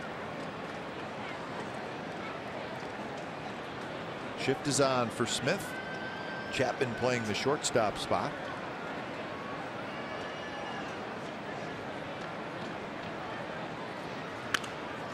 That's a great pitch. Lowry's there. Waits. He's got it. One away. That's a great pitch because it's on the corner and there's not much a hitter can do, especially with the stance that Seth Smith has. He's got a closed stance, so the pitch inside, he goes to hit straight up. Tries to pull the hands in, can't get him up quickly enough to pull the ball into right field. Instead it goes straight up. And as the guys in the dugout look at that pop-up, saying it's an easy can of corn. John Russell, the bench coach next to Buck Showalter, one of 7 catchers to catch a no-hitter by Nolan Ryan. 7 no-hitters, 7 different catchers. And John Russell with the Rangers. Yep. First pitch to Beckham in first, right? Nolan would say, I just want every catcher to have a chance. So he had 7 of them. Art Kushner, Jeff Torborg was one, Gino Petralli. Buck Showalter really likes John Russell as his bench coach. He's manager for a while, but outstanding bench coach for Buck. Buck said he's very knowledgeable of the game. And now it's 0-2 to Beckham.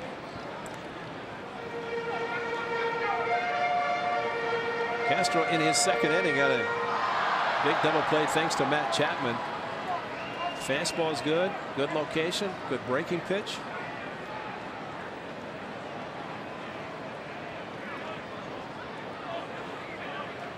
And to give the A's quality innings after Blackburn had to leave the game. Blackburn, if you're just joining us, was hit in the hand, the wrist area. A line drive from Trey Mancini in the 5th inning, and he immediately left the game. So we're waiting on any reports that we may get on Blackburn. Okay, if you go back to the first at bat by Mancini, we're really complimenting him on a great inside-out swing and a ball to right field. It's almost the identical pitch that he hit to right field. But you have hitters that normally would try to open up 2-1, 3-1, try to pull that pitch, but he just stays up the middle. And unfortunately for Blackburn, he stayed up the middle a little bit too much. And it's one of the reasons why it looks like Mancini may be a pretty good hitter. Exactly. Hit for power, as he's shown in Oakland, but also a very good average, approaching 300. Now the count 3-2 as Beckham has worked it full. The big power hitters are waiting.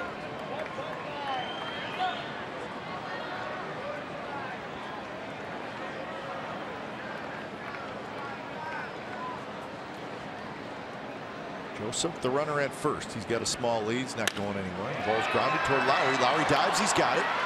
Throws to first in time to get Beckham. So a nice play for the second out. This is the Blackburn play leading off the bottom of the 5th inning.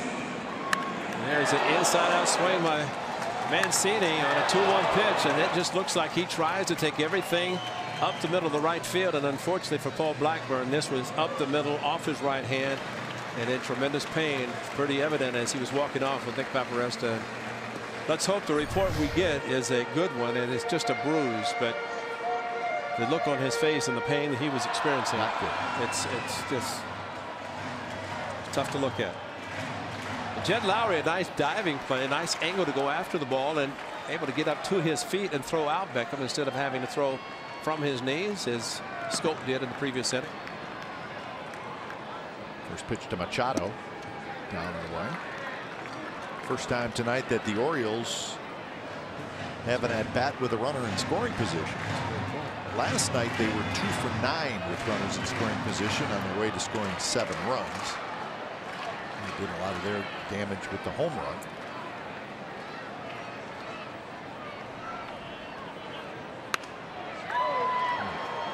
Half swing, looped foul down the right field line.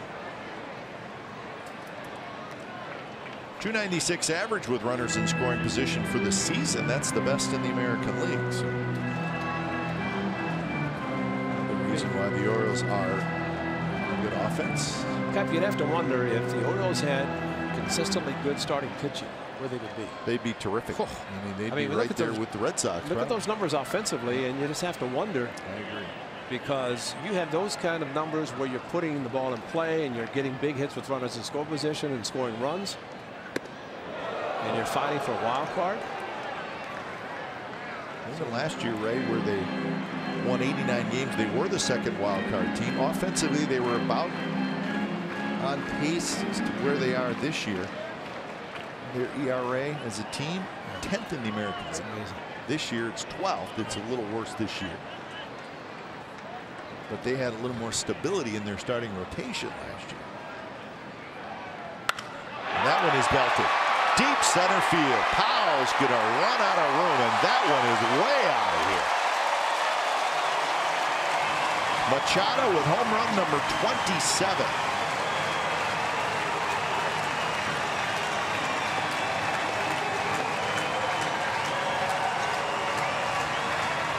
Well, we saw last night with Manny Machado against Chris Smith swinging hard. Not much contact. Talk about a young man who loads up. Watch him load up. Leg kick and a swing hard. 95 down the middle. And Simon Castro, while he has made some good pitches tonight on the corners, a good breaking ball. You throw a 95 in the middle of the plate to a power hitter, that's the result, and it was no cheapie. In the walk-off he gave up in New York, 96 down the middle. Ninth inning, that's it. I mean, you'd rather throw like Blackburn to the corners and down, no question, you know, 89, 90, 91, because you throw 96 in the middle of the plate, hitters can load up like Machado did and make contact and have power to hit it out in this park any place. So Liam Hendricks now starting to get loose.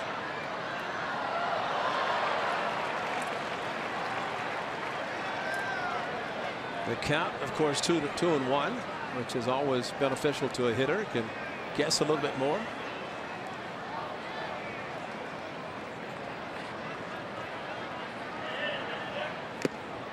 Well, what's impressive about that too, Ray, is he loaded up, like you said, and he swings hard, but he didn't pull off it. Exactly. You know, hit the ball to straightaway center field.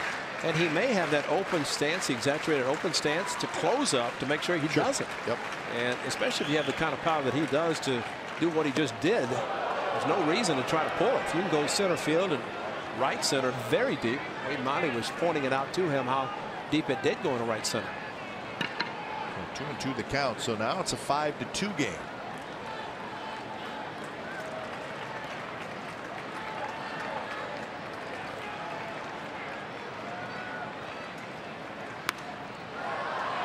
Pop up behind home plate. Well, interesting your comment about the first time the Orioles with the runner in scoring position and the score is on a 2-run home run. So that's the optimal. That's not only get him in, you get yourself in. 35 pitches for Simon Castro. And it might be his last inning. And Hendricks loosening up, and I think Bob Melvin's going to empty the bullpen, try to do what he can to get this win tonight, especially 5-0, now 5-2. Out in front was Scope.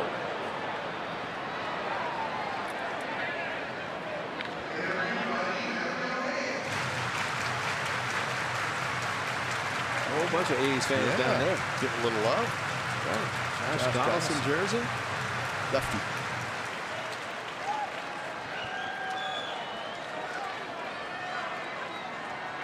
Yeah, like it.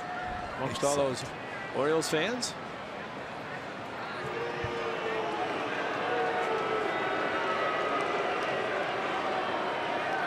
But kind of you've said all season, and it's so true of a statement that one thing a home run ball will do is get you back in the game. It just did. It just did. They made it from a 5-run to a 3-run lead. And unfortunately, right here they get a 2-run home run. Because otherwise it's not 3-2. So the A's did add on with a 2-run home run. Now they probably should at least have a pretty good idea about adding on even more.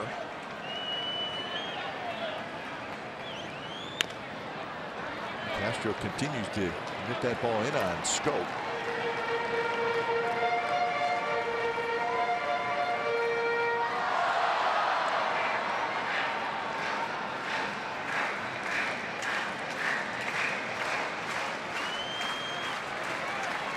Scope tonight has grounded out twice. And a nasty breaking ball, side retired.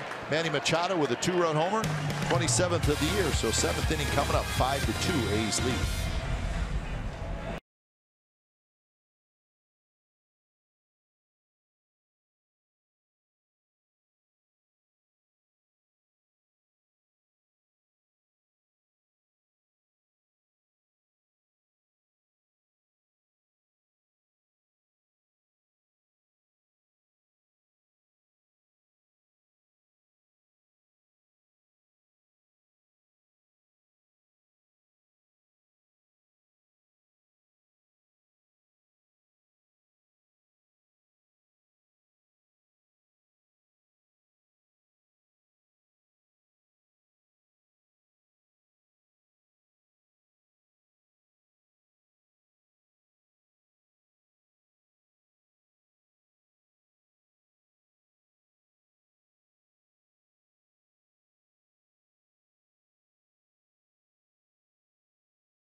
Coors Light for a special ticket offer. Visit CoorsLightBaseball.com today to get 50% off the purchase of up to 8 tickets for the September the 4th game. That's against the Los Angeles Angels of Anaheim. Should be a great series. It's a team trying to play in October. Coors Light and the A's together, our mountain is creating a more sustainable world. Great series. The Angels, the Rangers. You got the Red Sox still to play them. Teams trying to play in October. Put your shirt on, and then get a chance against to the law. play some good teams. Oh yeah, take a selfie with a baseball. That's great. Got it. That's great, man. That smile on that young man may never go away. Taking a field trip with Dad, put the A's jerseys on. That's great. What did you do on your summer vacation as school begins? Had a great time at Oriole Park at Camden Yards. Not a bad place to be. That's right. I tell you, when it opened, what, 92 was the first year? Came in here and said, this thing looks 100 years old. You know, and it's still. And you say that in a good way. Yeah, I know. Yeah, it was good because it was built as brand new, but it looked like an older stadium.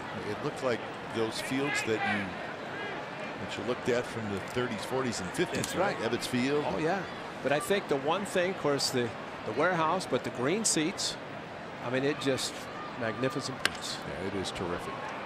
And it will withstand. I mean, 25 years. It will withstand the time. 26th season, 25th anniversary, as they just celebrated. But the A's will celebrate their 50th anniversary at the Coliseum next year. Should be a great season, great memories. And Joyce strikes out. So that's the second strikeout for Alec Asher as he's into his second inning of work. Not a good breaking ball, and unlike the 9th inning last night where he had the 4-run lead, could not finish it. This one a good 12-6 curveball.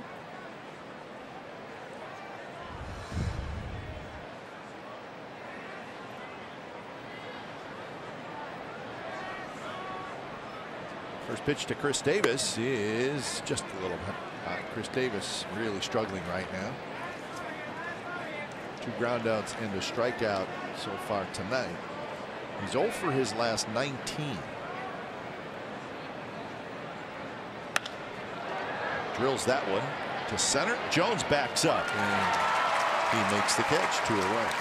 Time now for the Jeep drive of the game. 4th time in this young career of this man. He goes deep twice in the same game. Right center off Ubaldo Jimenez at the top of the wall up in the seats. And then how about this bomb? I mean, this ball was crushed. Tried to go fastball up and in. Right hit. He got the foot down, accelerated the bat speed, and crushed it to left field.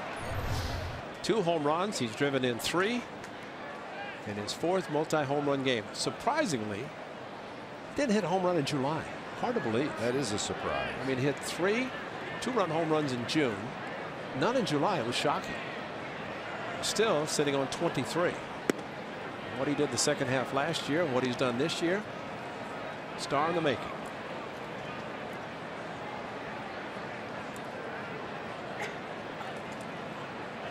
I think if you're Caleb Joseph saying, how do we pitch this guy? Pitch him away, goes right center, pitch him in, he hits the ball left field. I still think once he settles in one position, who knows what he's going to do offensively. Because he goes from 3rd to 1st to DH. And for a veteran, that's tough. For a young man, really his first full year in the big leagues. But he's handled extremely well. Appreciates the opportunity to play every day, whatever position it is. Give him the green light right now. That would. Have his first 3 home run game, maybe. Absolutely. And that one just missed. So a 2-out walk to Healy.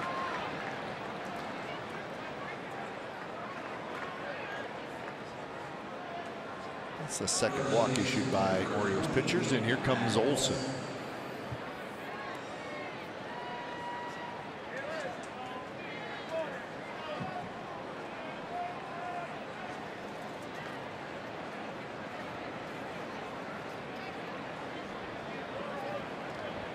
That's not the real thing.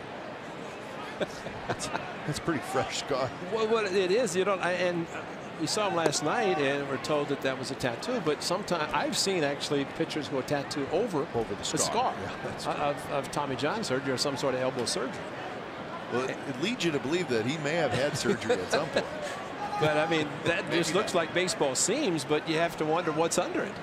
Let's hope it's not surgery. And guys in the truck say it's a tattoo. And let's hope that's all it is. Scope is out there in right field.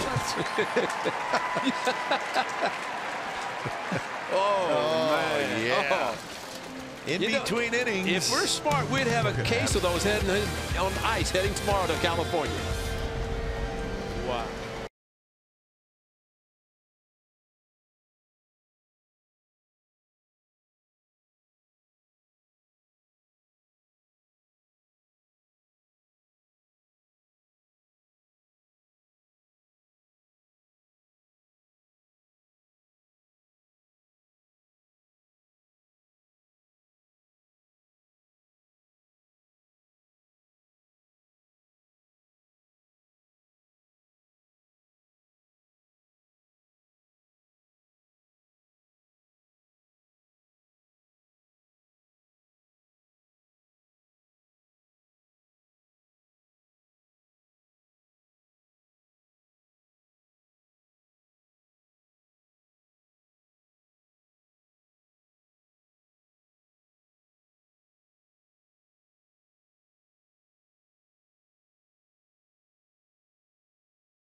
California is brought to you by the 2017 Jeep Cherokee with an EPA estimated 30 highway miles per gallon. By Southwest, yes to low fares with nothing to hide. That's transparency. By Toyota, the full-line automaker with the longest lasting vehicles in America. Toyota, let's go places. By AAA, get a free canvas backpack. Restrictions apply. Go to AAA.com/roadtrip or to a AAA branch for details. By the all-new 2017 Chrysler Pacifica. And by Xfinity. X1 will change the way you experience TV. A's 5, Orioles 2. It is the bottom of the 7th from Camden Yards. Going into the bottom of the 7th. They always play, thank God I'm country boy, but John Denver. That gets the crowd fired up. Oh, yeah. Gets them ready for the late innings. They've been playing that here forever. One of the traditions right. here in Baltimore. That's When it's time for change, think Speedy Oil Change and Auto Service. It's your trusted oil change, tune-up, and smog expert. So Liam Hendriks comes in. Hendriks pitched last night. Pitched the 6th inning last night. Had a 3-up, 3-down. So he'll try to do the same tonight here in the 7th. Yeah, I think this is where the bullpen as a unit, there's a bunch of them down there, and the Oriole bird getting some attention. But I think this is where a bullpen can say, okay, our starter's out. It's up to us. Got a lead. Let's keep this lead. Let's get the win. Because it's really a bullpen game for the Athletics with Paul Blackburn exiting with the line drive in the 5th inning.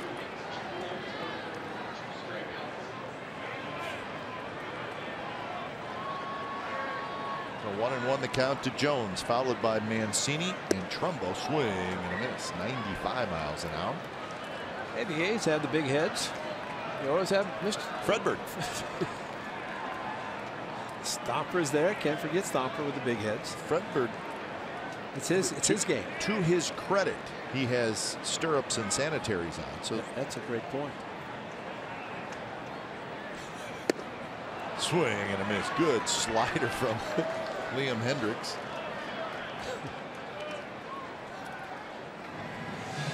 That's a good point, Kai, because and those are real stirrups. That's not the all-in-one. It looks like the sanitary, the white sandy. He's got the orange stirrups. That's a cool look, man. You were a Puma guy for a little while. That's right. Oh, yeah. Red Pumas. See, I remember that. Good breaking ball from Liam Hendriks. Good slider. I remember that. That's right. Pumas were big when you were playing. Yeah, now players get not only Pumas to wear for cleats and shoes, they get money. All we got were nice cleats. Those look like, yeah.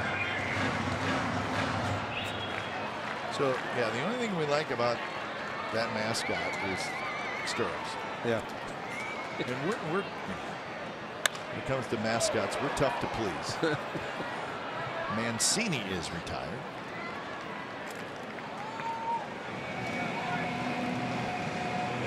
Well, I still was upset with Stomper. I mean, Stomper does his thing, but he never gets on the dugout. No, he's cool. But Redbird, it's like it's his show. He's got the cap. Crazy George would be on the dugout doing a wave. It's like there's not even a baseball game going on. He's thinking that it's in between innings.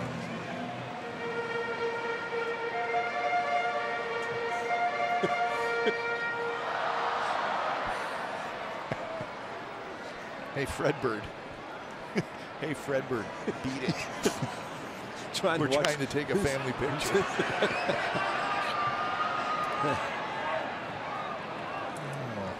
Yeah, we're a little hard on mascots. You know, have to give mascots a lot of credit, especially back here where it's so hot and humid. Because inside that, I mean, there's somebody inside there, and it's hot. It's hot. But the nice thing about being a mascot, nobody knows who you are. So you can do whatever you want to do. Do whatever you want.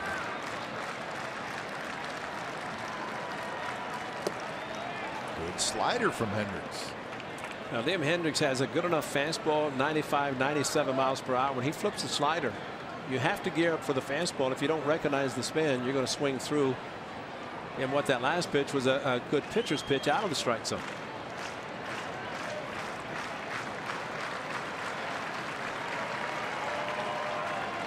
Trumbo has reached on a fielder's choice, and then he lined into a double play.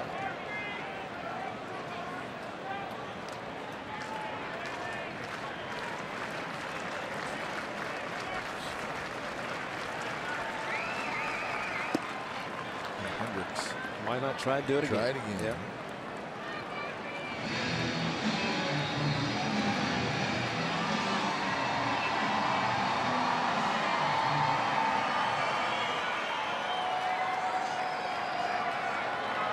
Fastball after that slider, and because of the slider, a little bit of a late swing.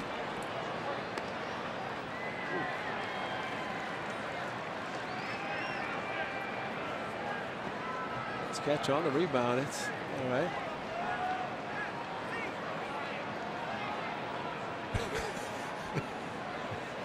That was close. I hate to say.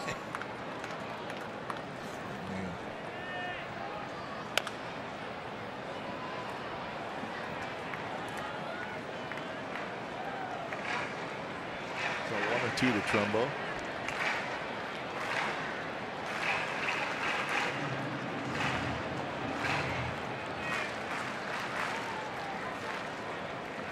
Hendricks looking for a 3-up, 3-down inning. You get one of those against this team, that's a good thing, especially in the late innings. He's clinging to a 5-2 lead.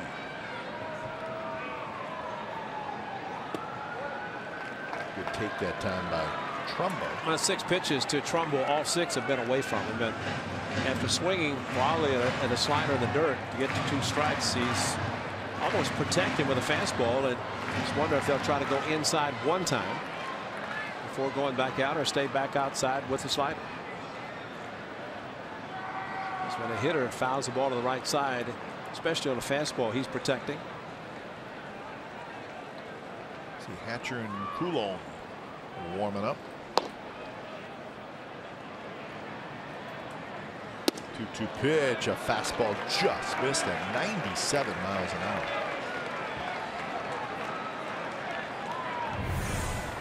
Just missed outside and low. Good take by Trumbo, especially after seeing some sliders.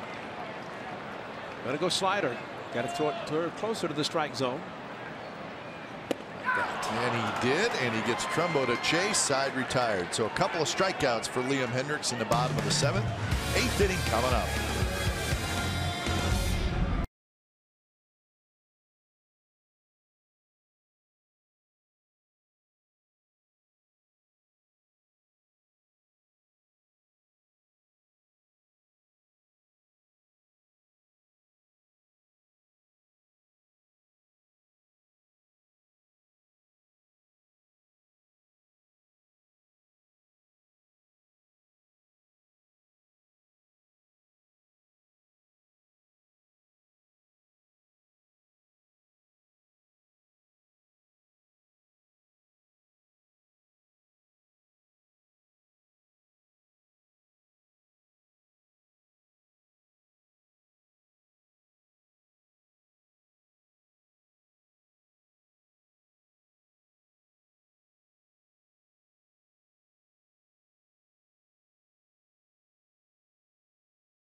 Xfinity X1 customers say, show me the Oakland A's in your X1 voice remote and get live stats on your TV. Change the way you experience TV with Xfinity X1.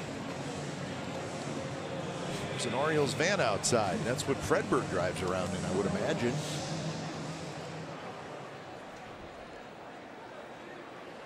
So 8th inning, the A's with a 5-2 lead. Alec Asher out there for his 3rd inning of work. So he's given up a hit, a walk with a couple of strikeouts, so he's doing what he needs to do. Keep his team in the game as he faces Pinder, Chapman, and Maxwell.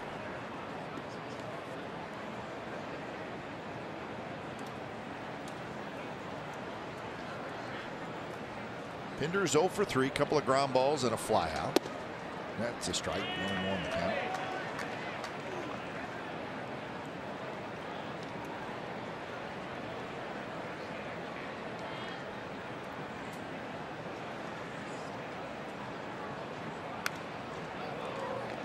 So now 1-2, a fastball running in a little bit on Pinder. Richard Blyer, the lefty, starts to throw.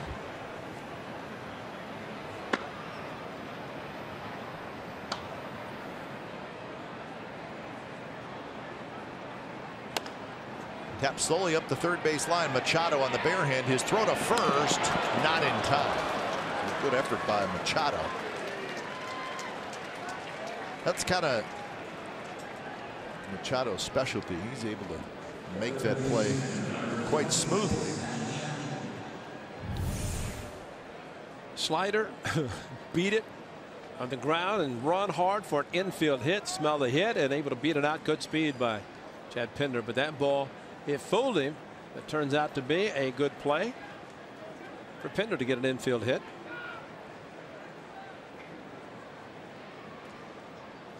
So 11 hits now for the Athletics, and they'll try to take advantage of the leadoff single. Line drive by Chapman, headed for the corner, and it's fair. It's picked up by Mancini. Pinder to 3rd. He'll stop there, and Chapman has his 2nd hit, and the A's are in business here in the 8th. And oh, by the way, another double for Matt Chapman. Here comes Buck Showalter.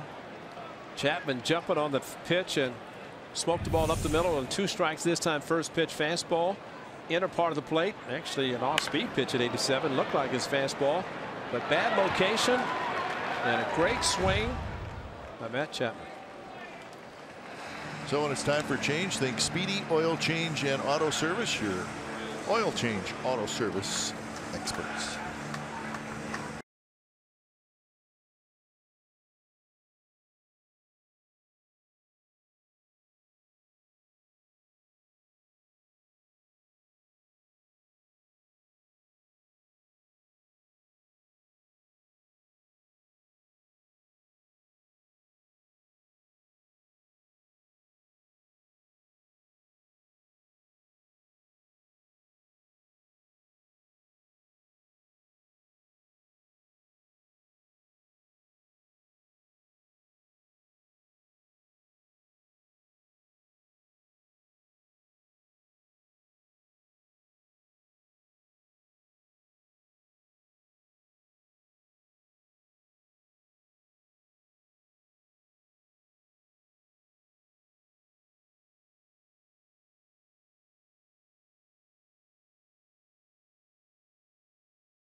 NBCSportsCalifornia.com, brought to you by Max Muscle. Log on each week as our A's insider Joe Stiglitz talks baseball with players, coaches, special guests, and more. It's available on iTunes, Stitcher, Google Play, and Spotify. This week's guest is A's Chief Operating Officer Chris Giles. So 5-2, A's lead, and they are looking for more. 2nd and 3rd, nobody out. And with the left-handed hitting Maxwell coming up, followed by Powell, the left-handed hitter. Richard Blyer comes in. 1.88 ERA for Blyer. Lefties hitting .254 against him. field comes in for Baltimore. It's the case where we have seen Maxwell pinch hit, but the A's have the 3-run lead. You don't want to burn a player, bring up a pinch hitter, and Maxwell wanted to talk to Darren Bush about Blyer, what he throws, especially in these situations, and trying to have another good night. A couple hits already for him, and if he thinks opposite field, especially against a lefty, he's got a very good chance. So 1-1 the count. Maxwell 2 singles and a strikeout so far. Darren Bush, the A's hitting coach. Scott Emerson, new pitching coach, and doing the work. 2 very important guys. Scope has it. He's coming home. The throw is a good one. The tag, Pinder's out. So Scope got a nice big hop, and then he made an accurate throw to the plate, and it was a fairly easy tag for Caleb Joseph for the first out. Well, a little surprising, nobody out, that it was a contact play. And maybe because another lefty's coming up in Booth Powell, you would think more with the second hitter, but out by plenty. And that way, Caleb Joseph, after the nice play by Scope, to catch the ball and then apply the tag, getting in the path. So now runners at first and third, 1 out for Boog Powell, who's 2 for 4. Back-to-back games for Chad Pinder to get thrown out at the plate. That's no fun. No. So big at bat for Boog Powell. First pitch shows bunt, and the throw to third, and Machado has to scoop it out of the dirt.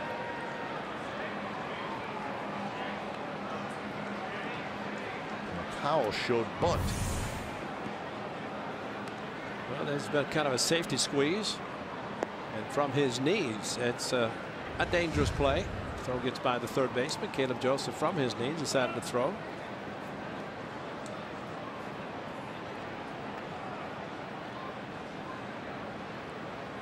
Chapman at third, Maxwell at first. Again, Powell shows bunt, and it's outside, so 2-0. Remember last night, twice against Miley, Powell walked, and Miley had trouble throwing him strikes. Well, there's nobody in the bullpen right now for the Orioles, although there is some moving around out there.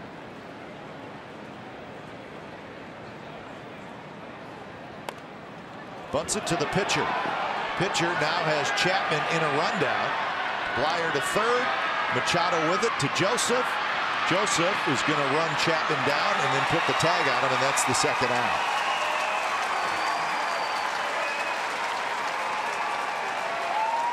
So Blyer fielded it clean, and a little surprised that Chapman stopped running. Well, I'm a little surprised that it was 3 bunt attempts, and the third one, well, by running and getting the run down, he puts 2 runners in score position, but all of a sudden second and third nobody out. Now second and third 2 outs. And you know what I was thinking, Kipe, is continuation of the rundown. Joseph running him all the way back because 2 guys at third base, but the infield moved back with Powell, and he has good speed. So if he puts the ball in play, unless it's hit hard at somebody, it's going to be tough to double him up. And that was not a squeeze bunt. If it's squeezed, the runner's coming down on contact, and actually he would have scored had it been a squeeze. So it's up to Lowry. And as I saw that replay, I guess Chapman probably did do the right thing by stopping. He was going to be out by a lot. Sometimes that throw to the plate by the pitcher can get a little weird, though.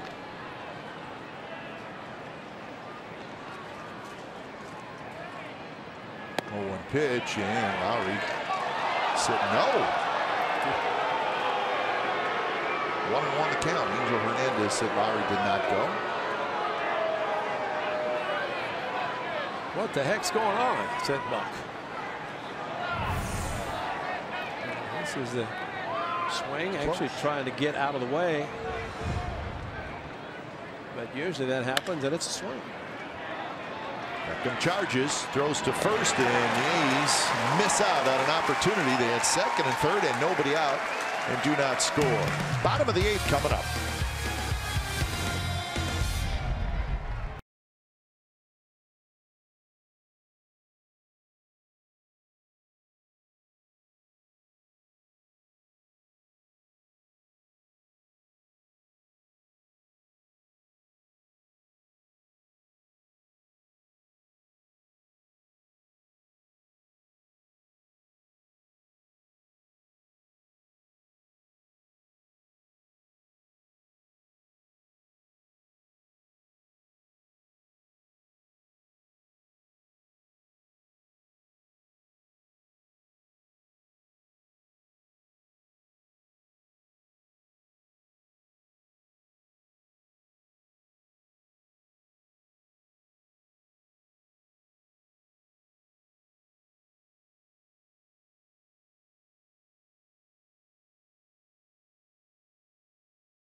presented by authority of the Oakland Athletics and may not be reproduced or retransmitted in any form, and the accounts and descriptions of this game may not be disseminated without the express written consent of Athletics Investment Group, LLC.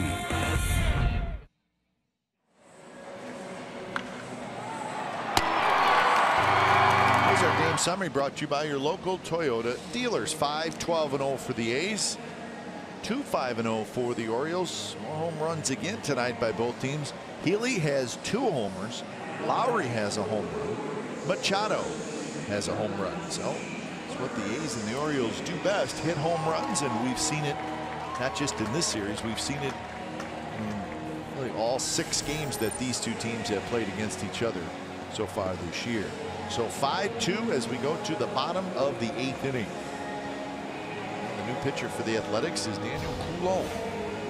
Well, one thing for sure as Coulombe comes in for the 8th inning is that after the A's had 2nd and 3rd, nobody out, did not score. Let's hope the Orioles did not think, hey, that was a big opportunity that we did not give up any runs and try to come back. They have 2 opportunities, so it'll be up to the A's bullpen. Coulombe now, and we'll see if Trinan gets the 9th inning after pitching 2 innings on Sunday.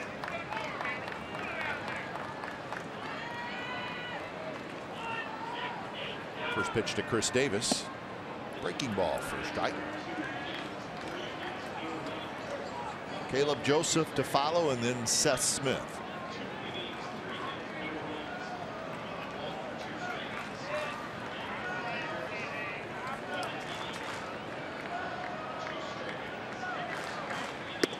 Another curve. This one is a strike.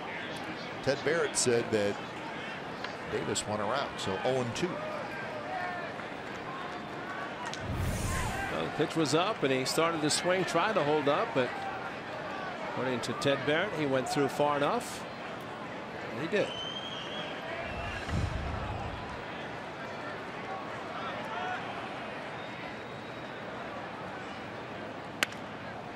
Emergency swing, hits it hard and foul past the third base coach Bobby Dickerson.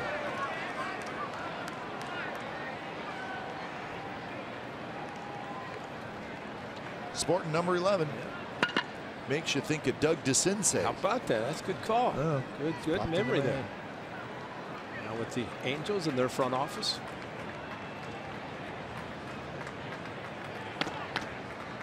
Another 0-2 pitch outside.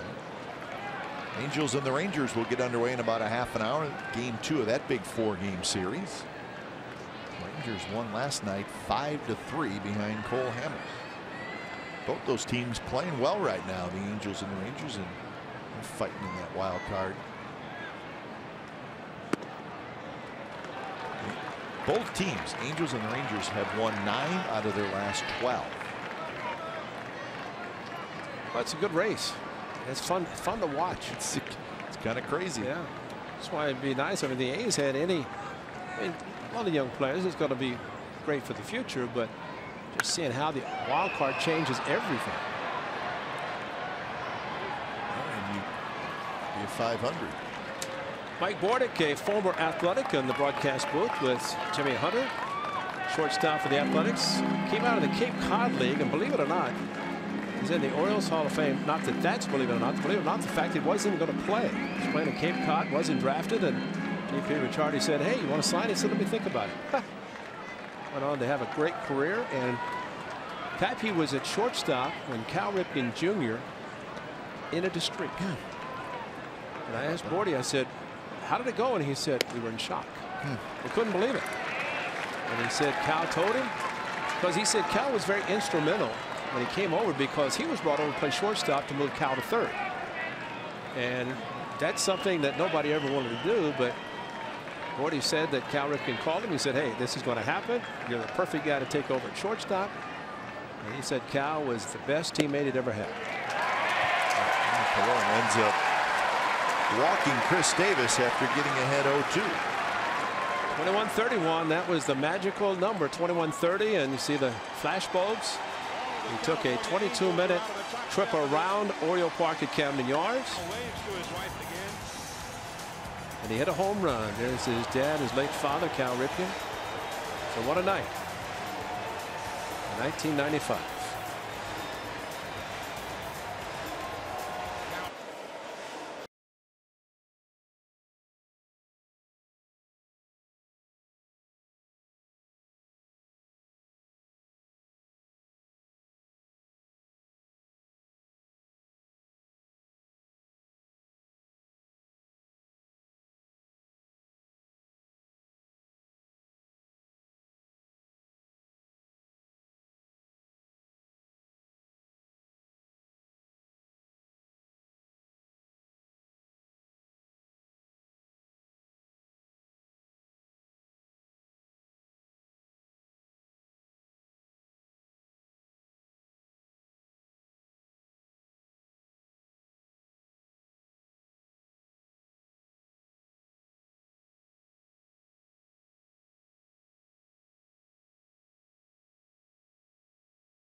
The base is presented by Sutter Health, invites kids 14 and under on the field after most Sunday home games to run the same bases that the players do. Presented by Sutter Health, proudly caring for Northern California, birthplace of pioneers. What a special time for all the kids to get out on the base paths and run around the bases.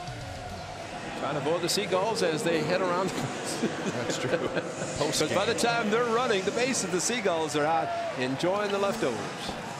He's trying to hang on to this one. They need 6 outs for a win, and have we still no word on Paul Blackburn? Have not heard. Nothing? Have we heard anything, guys? Nope. Okay, thanks to there. We're told that Melvin Skipper will announce something after the game. Meanwhile, Chris Hatcher replacing Daniel Coulombe, who started the at-bat to Chris Davis 0-2 and ended up walking him. And now Chris Hatcher comes in, and so it's a mix and match probably the rest of this game continuing.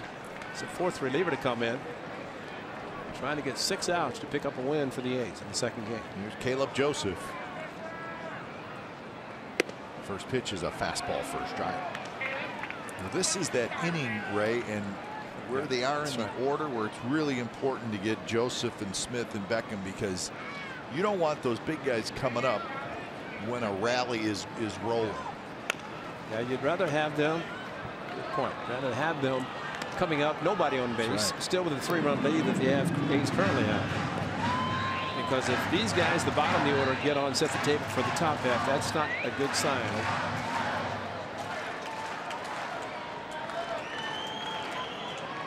Joseph singled and scored in the 6th. And also grounded out. That was in the 3rd.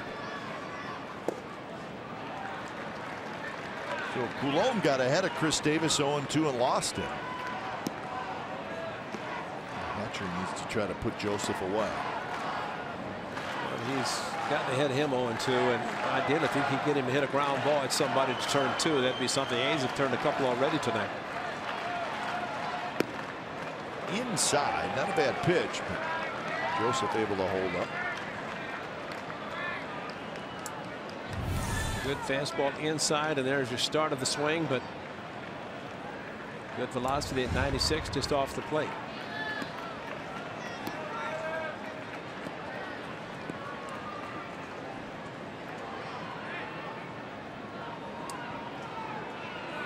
Hatcher, you see some pitchers that will do what he does, and that's to get the sign and then turn it around and look. It's almost like they're saying where the middle infielders are playing.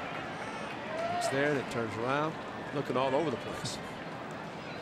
Swing and a miss. He strikes out Caleb Joseph. That's a big first out. It's a good changeup, good location. The ball going straight down.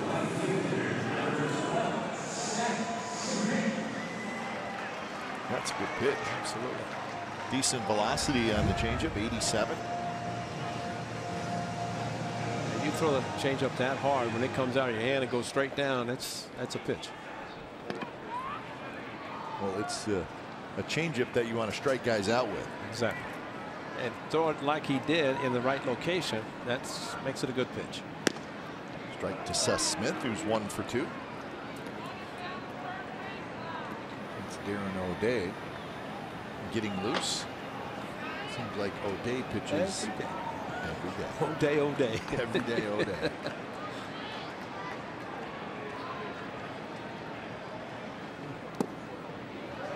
Dug out of the dirt by Maxwell. The announcer in house said that Blake Trinan was loosening up, and he pitched 2 innings on Sunday, and I asked him, I said, what was the key? And he said communication. He was told they might need him in the 8th inning, but because the pitch count that he came in to get out of the 8th inning in Houston was low, he was able to go back out for the 9th and get the save, and a 2-inning save, 6 outs. Smith hits one high in the air, center field. Powell going back, still going back, backpedaling, and he's got just enough room to make the catch. And that's a fortunate he hit it to center field and didn't pull it. Smith hit it well, just like at the massive yard at Yankee Stadium. Make him hit it out to center field, or try to hit it out to center field, and a lot of times, even with a great park where the ball carries well, the ball stays in the yard.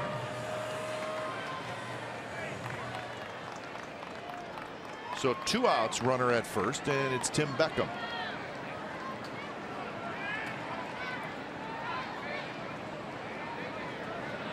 Beckham is 0 for 3 tonight. Here's a strike. 1 for 8 in the series.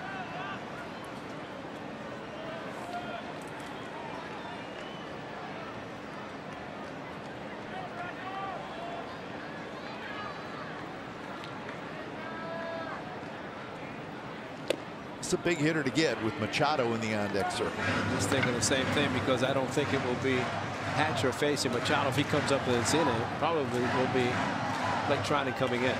It'd be nice if Trinan can start the 9th inning. Another 0-2 count. Last 3 batters all have started. Actually, Smith was 1-1. But Chris Davis. Yes, he did. Ooh, I thought he did too.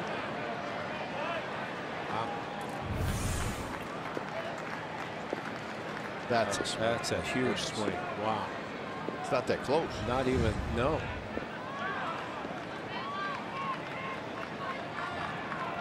Just hope that doesn't hurt, because when you have a strikeout on a check swing and the guy gets another opportunity. And it's going to flare. So it does hurt. Yes, it does. Should have been strike 3 on the swing. Angel Hernandez says he didn't go around, and now Machado hits as the tying run. Yeah, the A's had one. You could see Buck Showalter was upset, asking what's going on when it wasn't called. Well, got a reprieve, and able to fight the ball inside off his hands, get it to center field. It's going to be Hatcher facing, and this is Scott Emerson coming out. This is what Machado did in the 6th inning, and it was not cheap. This was against Castro. Fastball at 95, center cut, and gone deep in the right center. And he's going to try to do the same thing. The way he swings. And the scary part about this park, for somebody with this kind of power, he doesn't have to pull the ball. I mean, you could say, pitch him away, tip your hat if he hits a home run in the opposite field. Well, you might be tipping your hat, because he's capable of doing it, as he just showed to right center. I don't want to tip my hat. I don't either. I want an out, maybe an easy ground ball for a force out someplace. In the dirt, 1-0. 27 home runs for Machado, and 83 RBIs now with the 2-run homer tonight.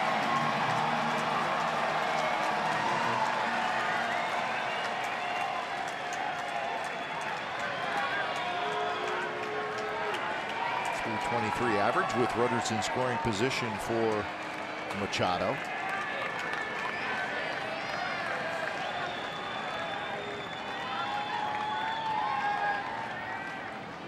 Swing and a miss. Hatcher came back with a slider. You know what's a good plan in the case of Machado? Throw a fastball not even close. Fall behind, throw that pitch. Because he's going to gear a fastball, and remember it was a 2-1 heater he hit. But change speeds, maybe the changeup that he threw to strike out Joseph, maybe that will be a go-to pitch late. Went to a fastball a little bit inside, so you're going to miss off the plate, and he did. Well, maybe up to 2 strikes. Saw Trumbo be less aggressive once he got 2 strikes on the slider. But see if Machado does the same thing, and if they go to the slider.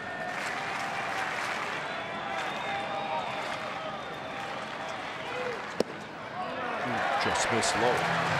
Pretty good take by Machado, and it was a very close pitch. You know, it's a pitcher's pitch, and I think taking this, if he had swung at it, could have been called a strike. It was not. And had he swung at it, might have hit the ball on the ground. He's looking for a pitch that he can elevate. That was not one that he could.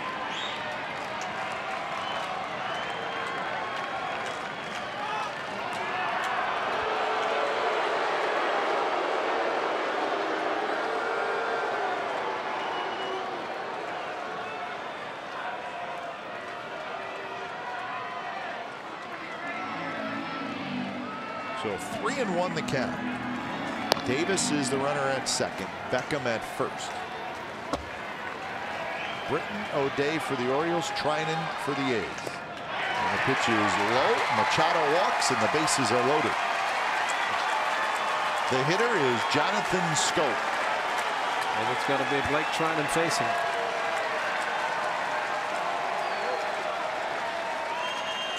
Trinan came in to relieve Hatcher in Houston. So third pitcher of the inning for the A's, it's Trinan as he comes in with the bases loaded.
Bases are loaded.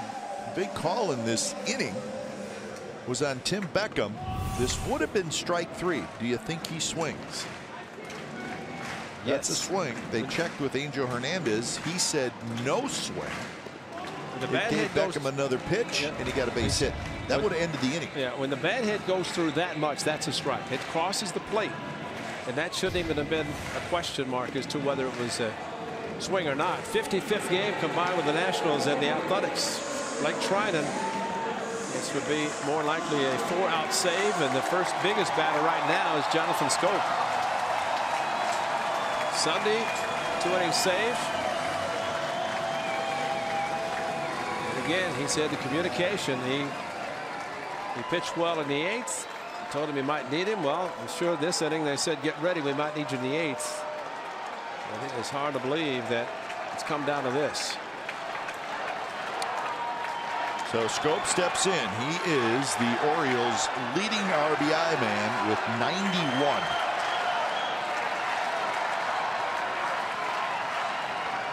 First pitch. He's foul as he had a big swing. He was gearing fastball. He got a slider from Trinan.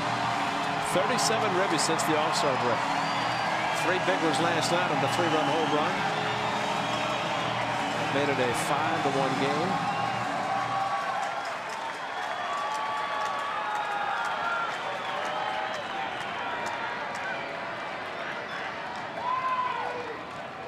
And he swung at a slider again.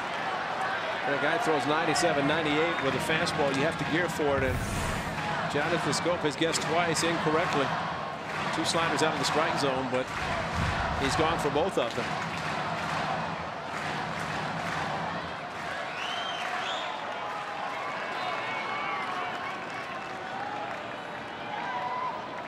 Oh, 2.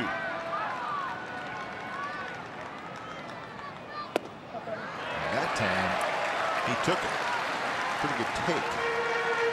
We've seen several hitters tonight, Kev, do exactly that. Get a couple of strikes, swinging aggressively, and then patient. And let's hope it does not go down to 3-2 like it did with Trumbo, and Liam Hendricks got him swinging to strike 3. That was in the 7th with nobody on, 2 out.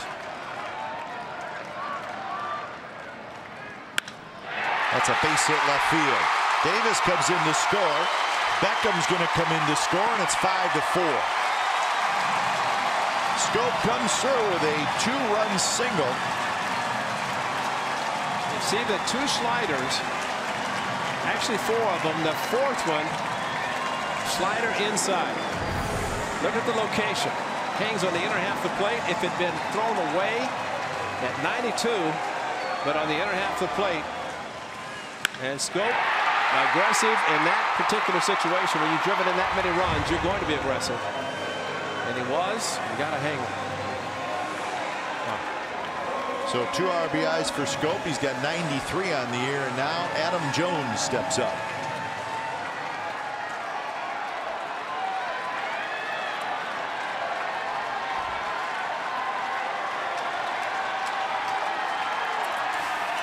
Machado is the runner at second. He's the tying run.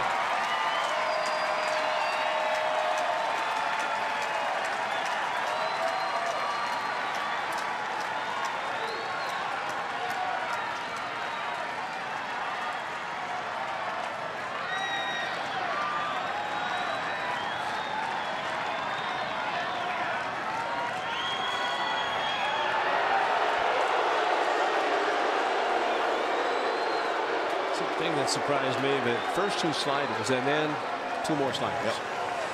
And it's hard to throw 4 good sliders in. And when you've got a 98-mile-an-hour fastball sinker, you don't throw it. At least show it and throw it. And that enable. I mean, and then the hang the slider. That's the difficult part. Especially, I mean, if it's sure he tried to throw it away, but it just left it in. But throw 4 in a row. You're right. It's hard to do. First pitch to Jones. See, that's nasty. That was a good pitch. Yeah, that's a nasty sinker at 98.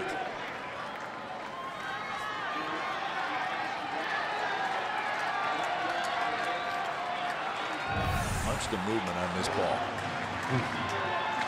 Starts about thigh high, ends up below the knees at 98 miles per hour.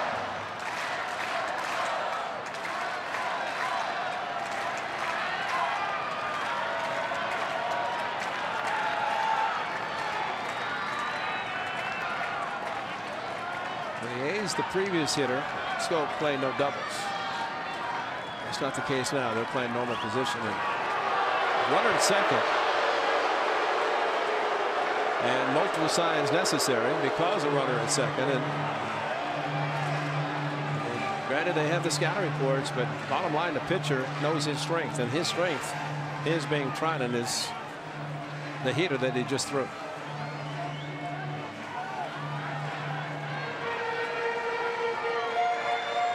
So 0-1 the count to Adam Jones, who has lined out, grounded out, and struck out.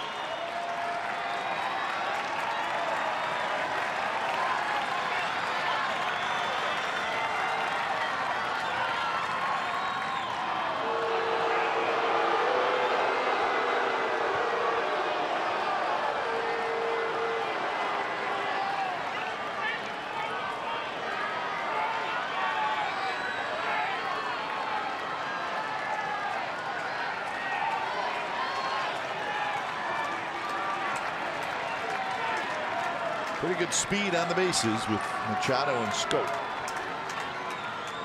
And that was a hanger. And Jones knew it. So he got a pitch to hit. Right in the middle of the plate.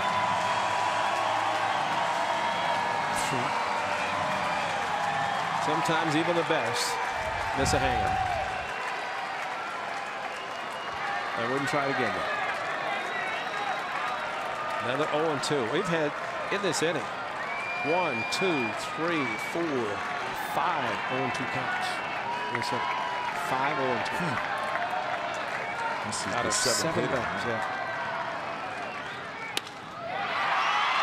Pinder's got it.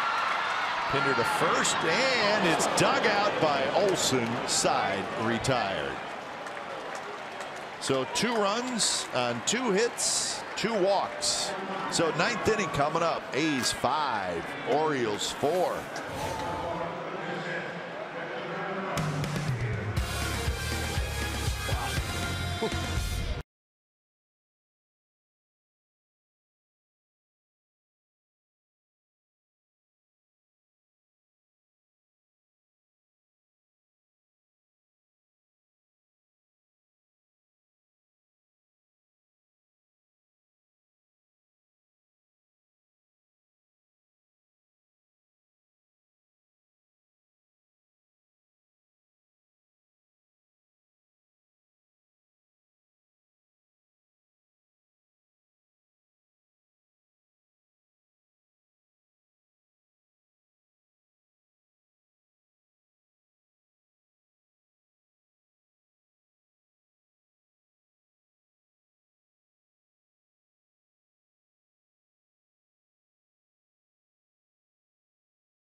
What are they waiting on? Oh, those are the fans. As long as that tarp stays covered over there, because head groundskeeper's been coming out a couple of times to show Ted Barrett her iPad, and I don't think she's doing any social media. I think she's looking at the Doppler. I don't think so. So maybe some rain on the way, but I will say this, my partner. Now they're taking a nap. They've been out here working all day. That's your tarp guy right there in the middle. Matt Olson made the play of the game. That was a much more difficult play when you saw it on replay. It was like that in-between hop. That's why Pinder went immediately to him and said thank you. Blyer has it, and Matt Joyce is retired. Now watch this scoop. It's just a routine ground ball. I think I'll just throw it across the diamond. I'm going to throw a sinker. Wow. That is a great play by Matt Olson. He didn't panic, fortunately. So Blyer gets the lefty Joyce in. We got a pitching change. O'Day coming in.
Coming up Friday against the Rangers. Get a ticket in our value deck, an authentic A's snapback hat, and a food and drink voucher.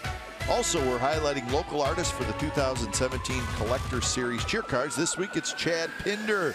For details, log on to NBCSportsCalifornia.com. Check out Chad Pinder. Outfield glove, infield glove. He could probably catch if he had to. Ooh, that would be great, wouldn't it? Said he actually has warmed up pitchers in the bullpen. There you go. Same thing. I said, if you told the skipper. They're always the first 5 months looking for an emergency catcher. Now the A's are looking for an emergency run. Some insurance runs. O'Day, the old drop down.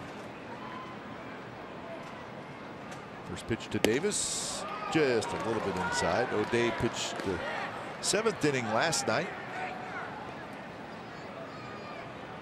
And a double play. Chris Davis is 0 for 4. He hit a ball hard his last time at bat. Lined out to center field.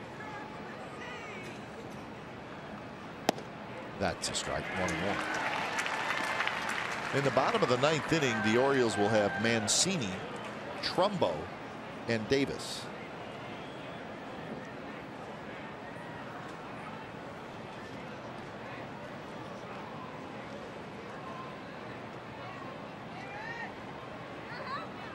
Joseph sets up outside, and it is outside.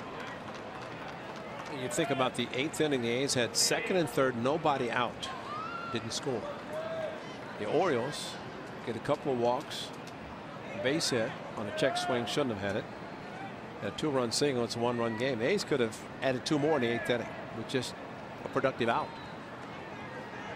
Didn't happen. Now it's a 1-run game at least going to the bottom of the 9th. Towards center field, Jones going back. Jones at the fence, and that baby's gone. Chris Davis, a home run. And the A's needed an extra run, and they just got it thanks to Chris Davis. What a great time to get your 500th career hit. A home run. And talk about an insurance run. Nice going, KD. So if every memorable hit is a home run, that's going to be spectacular for him. And to get it against this guy, Darren O'Day, with a drop down submarine sinker. And we have seen many times when this has happened with Chris Davis, where the outfielder goes back, I got plenty of room, and all of a sudden it's a fan catching the ball and no chance for anybody to catch it. So 34 home runs and 87 RBIs now for Chris Davis. And that is a huge run. So the A's now 4 home runs tonight. 1 by Lowry, 1 by Davis, and 2 by this man, Ryan Healy.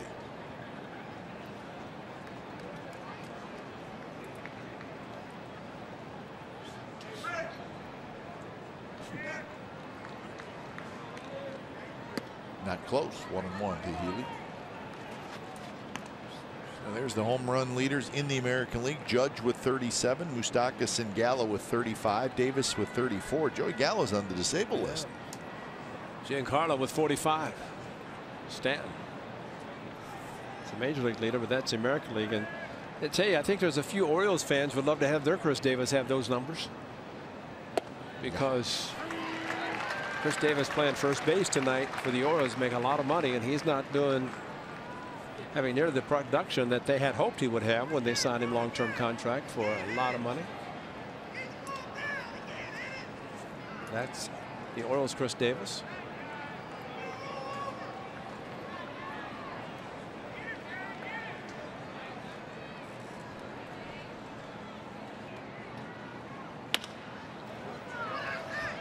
Beckham's got it. Quick throw to first. Just gets the hustling Healy for out number 2.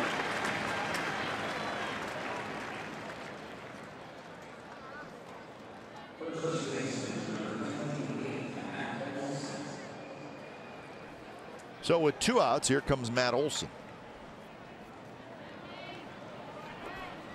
Braves leading the Mariners 4-0, an interleague game in Atlanta. So Seattle coming in just a game out of the second wild card, but they are trailing in Atlanta late. Twins leading the White Sox 4-1 in the bottom of the 7th in Chicago. Minnesota is the second wild card team as of right now. Traded a closer. I mean, they've done some things. Can't start now with Washington. Royals leading the Rockies 3-2, another interleague game. Royals a game and a half out.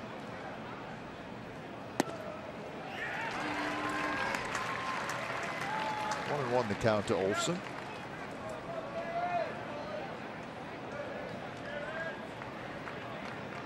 Yankees leading the Tigers 11-3. 9th inning in Detroit.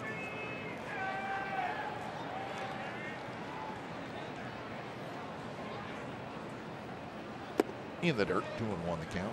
I'm just thinking as you tell those scores, but I'm just thinking of this inning. What Blyer did last inning and this inning, really, when I'm 1 1/3, nothing happens. They bring in O'Day, and you look at the numbers of Chris Davis against left-handers. He only has 2 home runs against lefties of the 34 now, or 30. It's the, well, yeah, 34 and 2 from lefties. Yet he brings a righty in to face him. Gone. It's gone. But you know, there's your situational pitching in the bullpen, lefty on lefty. Let's bring the righty in to face the righty. But the numbers show that's like when Chris Davis had the bases loaded at Citi Field with Jerry Blevins coming in. He blew him away with the fastball. Everybody said, how can he do that? Well, look at the numbers against lefties. They're not even close to what he's done against the righties. So that makes it a little bit surprising, but it's the old situational pitching out of the bullpen, lefty on lefty, righties on righties. But sometimes you have to look at the numbers and how well or not so well a hitter does. So thank you. Well, in Blyer, retired, yeah, all 4 hitters he faced. Exactly. Rolling along. And granted, Lowry hit right-handed. He's a switch hitter. But he faced Maxwell and Powell, true lefties. Lowry, switch hitter. Joyce, a left-hander. So 3 of the 4, and then had the right-hander. But sometimes just the momentum of a pitcher doing well, no matter who he faces. And Orioles trying to get to the bottom of the ninth, trailing by 1. Now it's by 2, at least.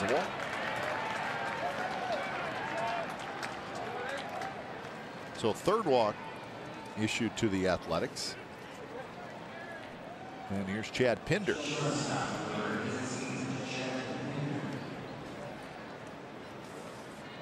Red Sox leading the Indians 5-1, top of the 7th inning. Game 2 of that big series. Indians won last night. I take it back. Chris Davis hit to get 3 home runs against lefties. All right. Keiko, Snell, and Miranda. Drilled towards center. Jones is there. He's got it. Side retired. So the A's get a big insurance run thanks to Chris Davis, his 34th home run of the year. So we are headed to the bottom of the 9th. Camden Yards, A's 6, Orioles 4.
So we've seen some good stuff from Matt Chapman defensively tonight, although we're not that surprised.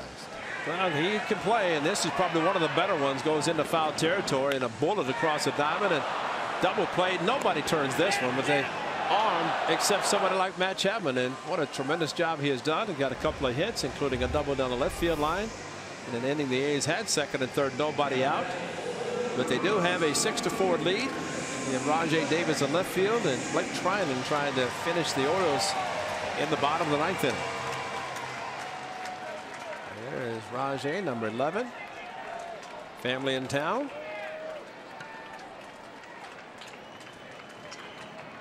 And here's Trey Mancini.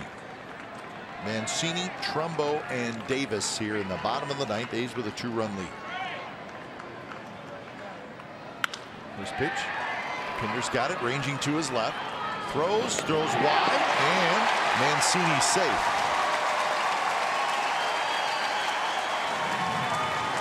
Well, he saved him last inning, but couldn't save him this inning.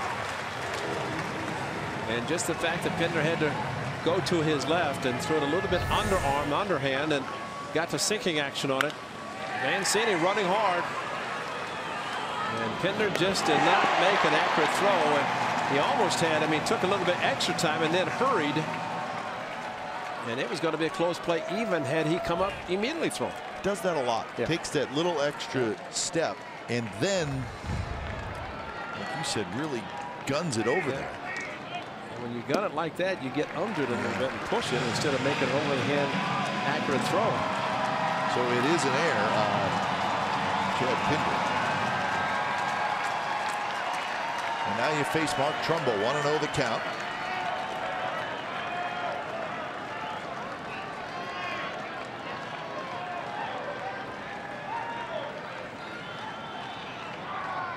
And it's low, 2-0.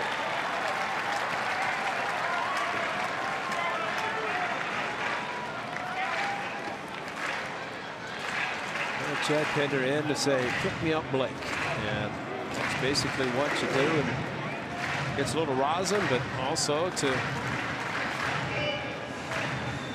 hope your teammate can pick you up. And that's the beauty of this game. Didn't want to make the error. He does. And basically hoping his pitcher can pick him up. Maybe he said, haven't hit the ball to me, I'll turn 2 for you.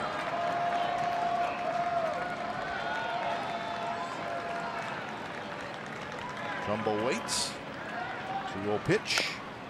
Tapped foul. Trumbo got one to hit there, but again, it's high velocity with a little sink to it. And it was in the middle of the plate.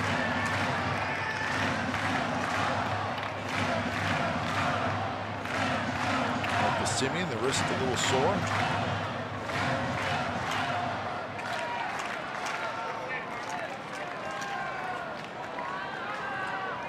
So you want to be a manager? No, I don't. I really don't. I mean, you talk about grinding. And now it's 3-1. Hey, stay tuned for A's Post Game Live coming up after the game. It's presented by State Farm. The Big Three: Jim Kozimor, Bip Roberts, and Joe Stiglitz standing by.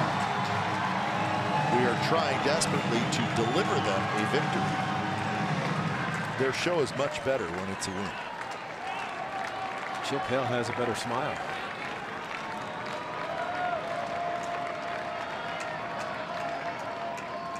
One pitch. Chapman's got it. Fires to second for one. On to first. Double play. That is huge. It wasn't Pinder, but it was Chapman. And once again, as we showed coming out of the break, Matt Chapman, this throw, it's like a short arm, 95 mile an hour. Watch it. Boom. Right to Lauer. He's got plenty of time. And comes across the bag. But starting it was Matt Chapman, as he has done so often, to make that perfect throw to second, which helps the second baseman. And Chip Hale, yeah, I can smile a little bit now. That's a good play started by Matt Chapman. It's been a good night for him. And just getting better. So here's Chris Davis, 2 outs, and the bases are empty. That's the biggest part. Davis could hit one 9 miles, and that's the A's right. would still be leading. Doesn't matter. And maybe the A's Chris Davis, who gave the A's an insurance run, and this Chris Davis can end it with a strikeout. 0 for 5 against Blake Treinen, who pitched up the Beltway for the Washington Nationals. Said he's very familiar with this area, as he well should be. Treinen trying to pick up his 5th save as a member of the Athletics.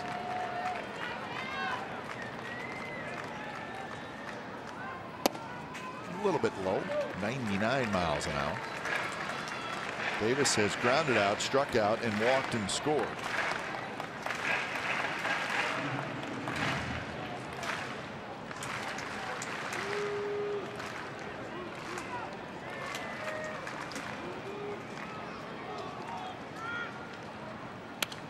Foul, straight back. That's a pitch he should have hit 9 miles. He's almost an opposite field hitter with the type of swing he has. That was more of an inside-out swing on a 2-1 fastball. Throw him a turbo sinker now, or the hard slider. Which Davis is very patient, knows the strike zone, but he will swing through some pitches. 2-2 pitch. And it just pops out of the glove of the catcher, Bruce Maxwell.